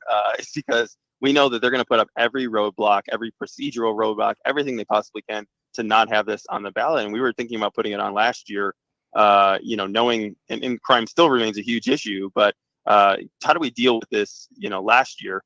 And, we had a AG representative on the title board that basically came in for the first time. Solicitor General came in, the only time he's ever been there to vote against this was the deciding vote to kick it off for last year. And so we're back this year, but I'll tell you, whether it's legislators, whether it's the AG's office, people don't want this. And the liberal people in the state don't want this. And so we are doing it early this year, going to try to get it on for next year. And we run into some roadblocks along the way, but we have enough time to get this done. And we feel like we're in a good spot now. I presume it is pure coincidence that at the time the AG sent one of his henchmen in to kill off an amendment or an initiative that would have highlighted crime in the state of Colorado, at the same time, coincidentally, he's on the ballot. Isn't that weird? And this is a guy who was largely beaten left and right by statistics that show that crime ran amok while he was the attorney general. And he made some of those crazy comments in different forums running against Kellner, like, that was the time, right? 3 times. The third time you steal a car, you should probably get in trouble for that. I'm sure it's just pure coincidence that he would send in an assassin to kill off that thing so it's not on the ballot with him. I think that's a generous take for you, George. I think that it does have to do with politics. But again, when it's good policy, we got to continue to go at it. And there's just certain things that we're going to have to pass on the ballot because Coloradans agree with us, but the legislature won't do it. The AG won't, support it, or the government won't. And so it takes time, it takes money, but this is why we're doing property tax relief and this kind of thing and do some education stuff. But we got to take it straight to the people because the legislature won't do it otherwise. I'm anxious to see what happened. Is there still a chance they send the assassin in for the second reading? How many readings are there at the title board? 2. There's a rehearing. I don't think so because we have a different version that's almost identical that has gotten through already. And this is one of those times when the Supreme Court upheld what the title board said. It did get challenged by Gruskin, and the Supreme Court affirmed it. The Supreme Court affirmed it. So we already have a version through. This is just slightly different where I think that it's going to get through on rehearing. It's going to get through the Supreme Court, and then we can get signatures and get it on for next year. So that's the plan. Try to get support for it. These things cost a lot of money to get on the ballot, but it's worth it if we keep 500 people that should be out, violent criminals. This is rape. This is second-degree murder. This is kidnapping. If 500 of those people every year remain in jail through their sentence, I think it's worth it. I think the problem we might run into, and I haven't looked at the latest language for it, is that there may be voters out there, low info voters, who look at this and think, why would I want to cut a convicted felon, a violent felon sentence down to 85%? Because they think, why they should serve 100%. And it's like, hang on. They don't get half, man. I mean, we have set up so many things like if you don't stab your cellmate today, you get another day off your sentence. I mean, we've just set up so many creepy rules. Yeah. I don't know, man. I don't know how you educate people. That is the concern, and it's how you have to educate that 43% number, right? You have to get it out there that this is where we're at. There has been some media attention, the Gazette just wrote an editorial, but that will be the work that we would have to do is just, informing people that it is, but the way that it's written makes it seem like it is more strict than less strict. So I like the ballot language on it if it sticks. And I think, enormous support for it once people understand that. That can't be on the ballot this year. The only thing that can be really is the HH thing. How are we looking? How do you feel about that? I feel good about it. I mean, you had David Flaherty on, talking about the polling. It's going to be close. The governor and the left has raised, starting to raise money. I think they raised $360,000 the first period. They'll have millions of dollars to support it. But I think we'll have a good campaign against it. And once people realize what this does, I mean, you get any information out there, they totally, this thing totally flops. So I think it'll be close. We're going to have to spread the word. We're out there doing it every day, but I think it eventually goes down. You think it's going to go down, but it's going to be closer than CC? Yeah. I do think so. I think it'll probably be 3 or 4 points instead of 8 or so. And you expect who to show up and outspend you this time? Teachers union. I mean, they already have the groups out there that are giving. It was Teachers Union. It was 1630 Fund, the big liberal dark money group. Pat Stryker gave some money, and the governor is actively trying to fundraise for this. So yeah, I think it kind of the usual suspects, the same that were in the CC fight. Is your sense of it that the governor doesn't like it because his proposal already offers just so much property tax relief that this is unnecessary? Yeah. No, I think the governor is going to be supporting is fundraising for it, does want it to pass.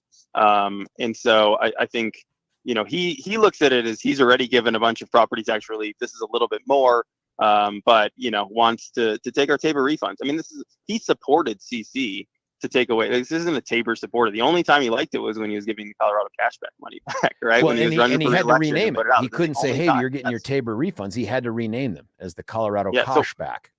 So we will, in our advertisements and everything else, call it both Tabor tax refunds and the Colorado cashback, so people are aware of what money is going to be taken from them in the future. So when people know that it is that Tabor refund, they're very mad. When they know, this is very little property tax relief. The key is we have to get the word out on it, and so that's going to take a lot of work. But I think the media will cover it. It's the big issue this year. They know how popular it is, by the way, and that's why they don't use the word Tabor. And their still favorite part of the Colorado cashback was when Sean Boyd from 4 asked him, like, why do you keep calling it the Colorado cashback when it's a Tabor refund? And he looks right at her with a sign behind him that says Colorado cashback. It says, I'm not calling it the Colorado cashback. The media's calling, like, what? Everybody's calling it the Colorado cashback. No, it's on your website. It's on the check. It's on the letter you sent out. Yeah, it's just the funniest damn thing. She was just stunned. It was just like, wait, what? Just straight up denial. I'm not defensive. You're defensive. Why do you think I'm defensive? Oh my goodness. Michael Fields from Advanced Colorado Institute. Keep it going. I presume at this pace you'll have another lawsuit by 5 p.m. tomorrow. I hope we can talk about it. I'll come back on. Yeah, please do. Thanks, hey, man. Talk to you soon.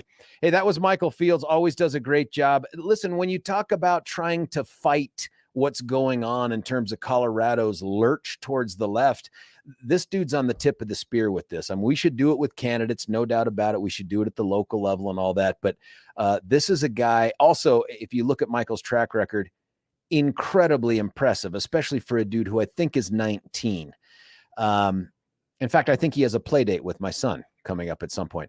But this is a guy who, once he determines to put something on the ballot, it gets on there. And when he gets it on the ballot, he wins. The other thing he does is he kills off a lot of the Dem nonsense like HH, which of course stands for holy hell. Listen, stick around. Going to take your calls at 303-696-1971. I'll revisit the issue of the primary, the Bonniwell Amendment, the debate I had with moderated by Julie yesterday, and then anything else you want to talk about with this indictment. George Brauchler on the George Show. Oh, wait a minute. Wait, I'm so sorry. I was about to break away. I made a huge tactical error. And that's because I didn't remind you about Gay Ribble with Empower Home Team at Keller Williams. Gay is the best realtor. There you go, texter, realtor in this metro area. And not just because she sells the most houses. It's the reason she sells the most houses. It's because she grew up here. She started a family here, started a business here. She knows everything about the market. She has seen every kind of market, even this crazy market. If you're looking for help getting out of your house for top dollar, getting into a dream house, why don't you call a person who has 14,000 plus buyers in waiting for your listing? They sell more than others. They sell faster than others. They sell for more money than others. Kind of hard to imagine a reason you wouldn't pick up the phone right now and call 833-301-SOLD, 833-301-SOLD, 833-301-SOLD, or check her out at gayhasthebuyers.com, gayhasthebuyers.com. Now, stick around. It's George Brauchler on The George Show, 710 KNUS.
George Brauchler back with you here, 710 KNUS. On the back half of the last hour of the George Show for this Thursday, 3 August. My thanks to Michael Fields, president of Advanced Colorado Institute.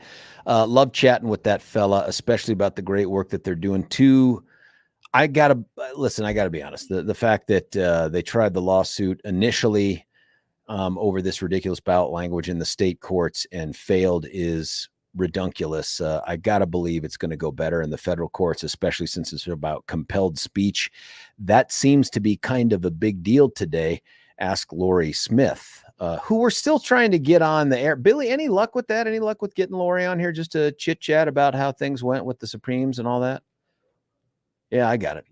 It was weird. I know she'd love to come on, but the folks she's working with seem to have a really conservative amount of time that they can give us at the end of like the last hour of the show or something. It's like that's just not even worth having that conversation. We're going to continue to work on that with Lori and the folks that she's working with on this. But I also like the lawsuit that's like, hey, man, legislature, don't care if you're a Republican or a Democrat, stop doing things in secret. I love that kind of a lawsuit. And then, of course, the ongoing effort to defeat HH, holy hell, or maybe it's preparation HH. You choose what you want to do with that. We have talked about the primary in the state of Colorado, the little debate that Chuck and I had. Julie moderated yesterday. If we can find that video, we'll post it. We might even play some sound from it tomorrow. I don't know, but I gave you the good description of what took place, I thought. If you watched it and you had different thoughts, let me know at 303-696-1971. And what would you do? I think we have Diane. She had called in earlier on this, and we just didn't get to her in time. So I apologize. Diane, thanks for calling back. You're on 710. What do you think? Hey, hi. Thanks, George. Sure. Yeah, love Michael Fields and his boldness. And that's all that's happening right now with the state party.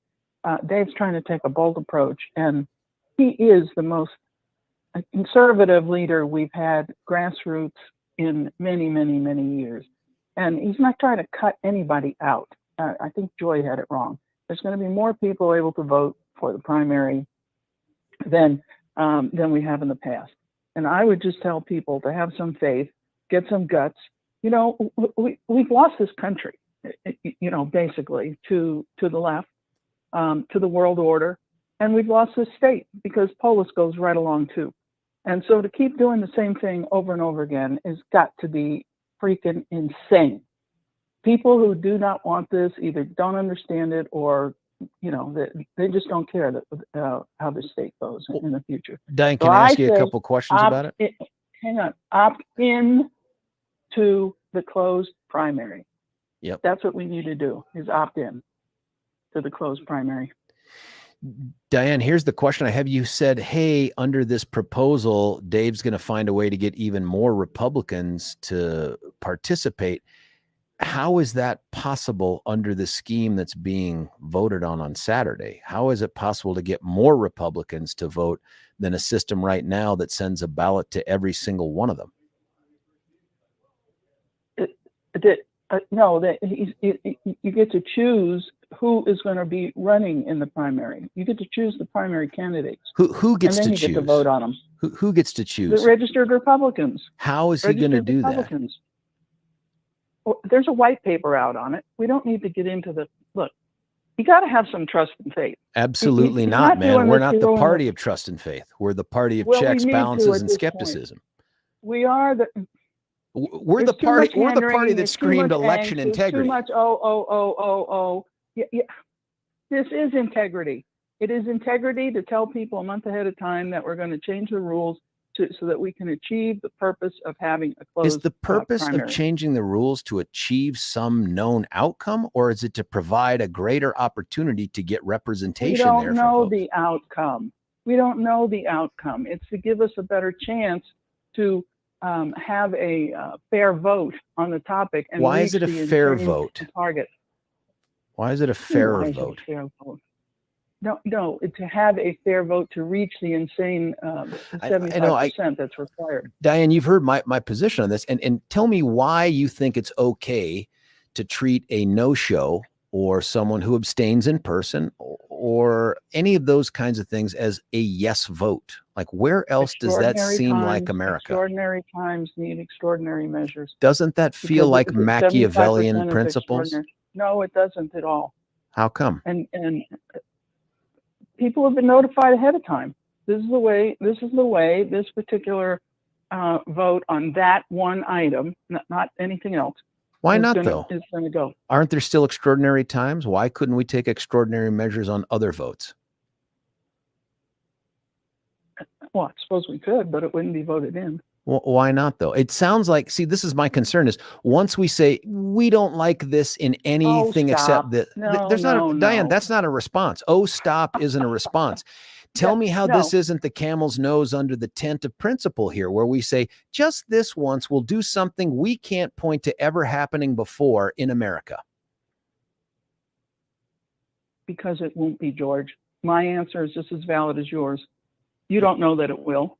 I don't know that what will. And I don't know that what will. That it will be the camel's nose under the tent and create another problem. There would be another vote if there was a step too far, a bridge too far. This is not too far to achieve the purpose of trying to meet the extraordinary test that's been put upon us. Yeah, I don't like the test either. I don't like the test either. Yeah, would you ever apply this to candidates and say, hey, if you don't show up or you abstain, we're going to treat you as a vote for the incumbent? Nobody's going to apply anything. Nobody's going to apply anything without a vote. No, but tell me why. Nobody would vote that, George. Would you support it? Nobody would vote Would it. you, Diane, support it? Why not? No. Why not? Not for candidates. Why wouldn't you support it? Because it doesn't make any sense. It doesn't make any sense. Why doesn't it make sense? Because there's no extraordinary bar or circumstance like we're dealing with now. So that's what we're dealing with, an extraordinary high bar and an extraordinary circumstance that we've been boxed into. It feels like we think that getting over that bar is so important. We're willing to do something that just has no precedent in America or in. It is. Yeah, but Diane that's Machiavellian. That's the ends justify the means. All right. So everybody's putting labels on this to scare people away. I'm not scaring anyone. You tell me what's different between Machiavelli and this.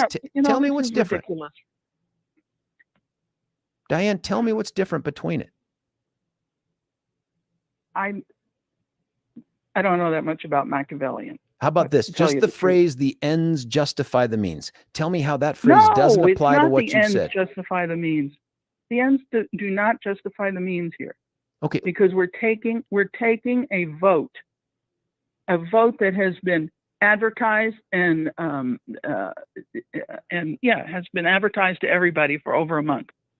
I understand it's advertised to them. That's not consent, though. We don't do that with any election. They show up and they vote, or they send a proxy. Or if they don't, you will treat them. Hard. You're really making this too hard. I'm making democracy hard? I'm not making it too hard. That's what it is. That's what it is democracy. It is not democracy. It point to me somewhere else in American history where we have said, if you don't show up. Now you're saying American history. Yeah. I've been saying it throughout the entire phone call, or Colorado history, or Douglas County history, or the Republican Party history. Well, or Australia, where they have to vote or they go to jail. Yeah, okay, we're not in Australia, and that's still different than this. They might send you to jail, but they don't count your vote as a yes for change.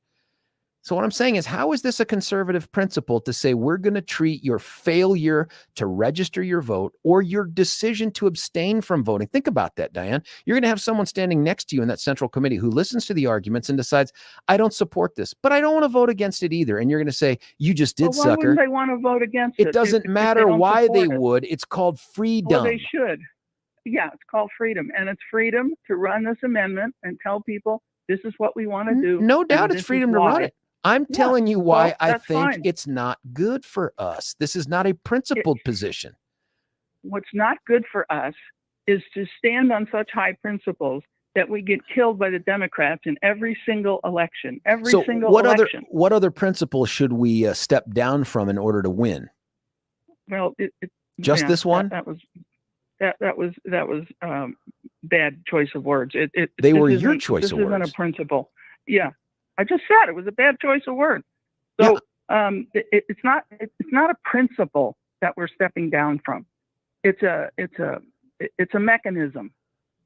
It's a mechanism to get over an extraordinary bar. Oh yeah. Oh, Diane, if it's just a mechanism, if it's just a mechanism, why don't we apply it to every election? If it's just a mechanism.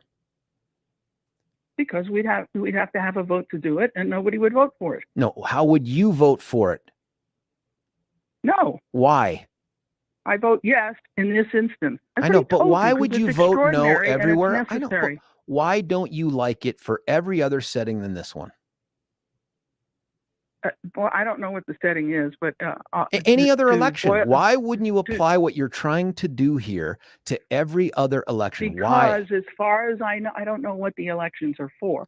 This is an extraordinary instance, George. It makes a difference whether it's an extraordinary instance. And you know, George, we've lost the country. We've lost the country. We've lost the state under Polis.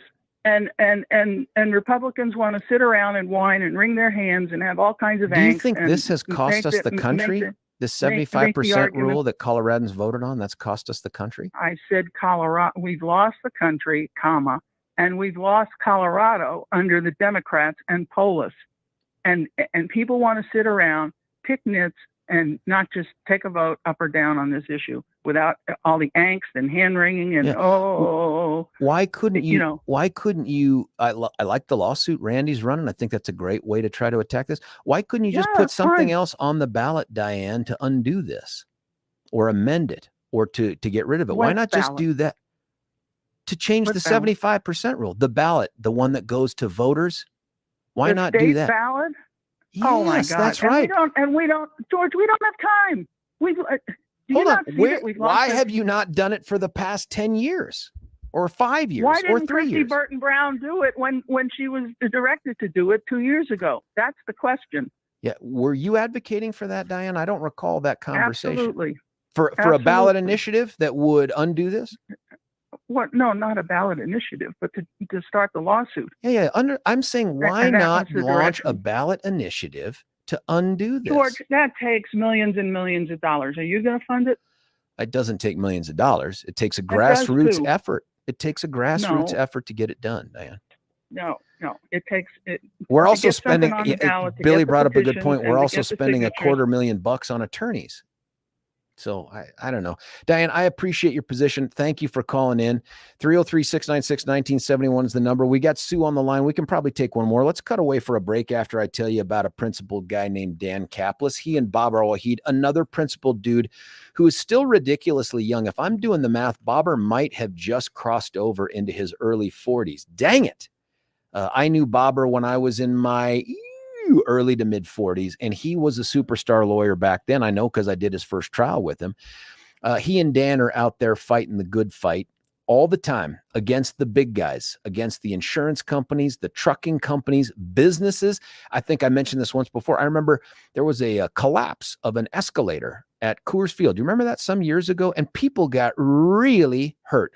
Who did they turn to? Dan Caplis.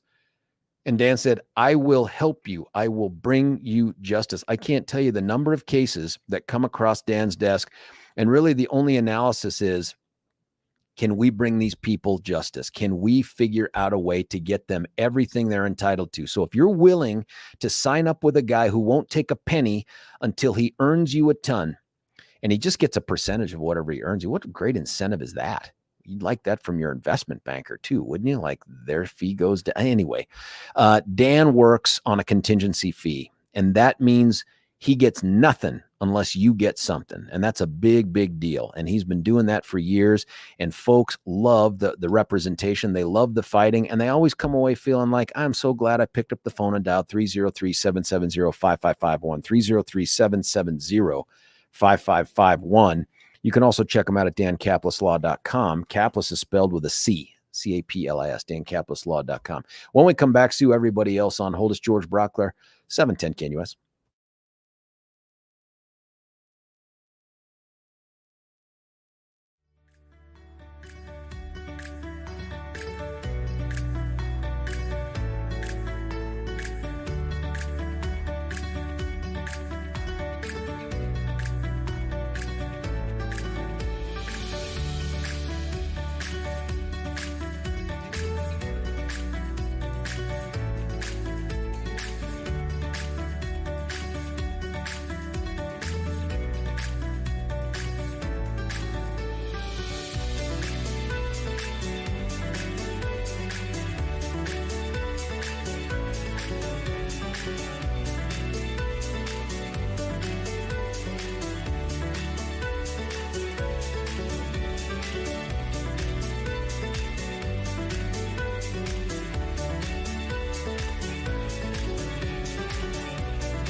George Brauchler back with you here, 710 KNUS. I want to honor Sue, who's hung on through this. Sue, I've got about a minute and a half for you. Why don't you take it?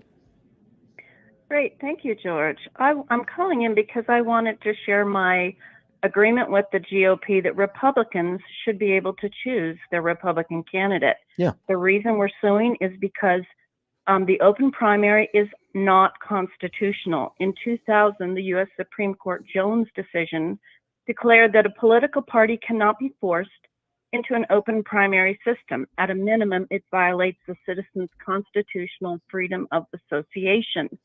Since the open primary in 2016, it's been devastating to the Colorado GOP. It's opened the floodgates to liberal progressives who are fundamentally transforming Colorado into a high-tax, broken economy, big government, woke world. We've had a drop in Colorado Republican membership, and there are no statewide Republican elected officials. And the legislature has the least number of Republicans in 80 years. So we are doing something to change that, and I'm sad that you're not supporting us. Well, it's not a question of not wanting to change it. I do want to change it, but I'm not willing to sacrifice principles to go change that thing. And I'm not a guy that signs up to the idea that, well, this is just so important, we've just got to bend our rules or our principles to this. There's a way to change the rules. What if we can't, are we bending? yeah, the one that you must consent to change. You must vote your consent to have it counted that way. There's nowhere else, my guess is, Sue, and forgive me, I'm out of time, that you can point to that says there's anywhere else where if you don't vote, you're counted as a yes vote. And that's what's at stake here. Listen, we'll be back tomorrow. My thanks to Michael Fields, Josh Sharf, and you guys. You guys really make the show go. Stick around for the rest of the folks. It's George Brauchler, 710 KNUS.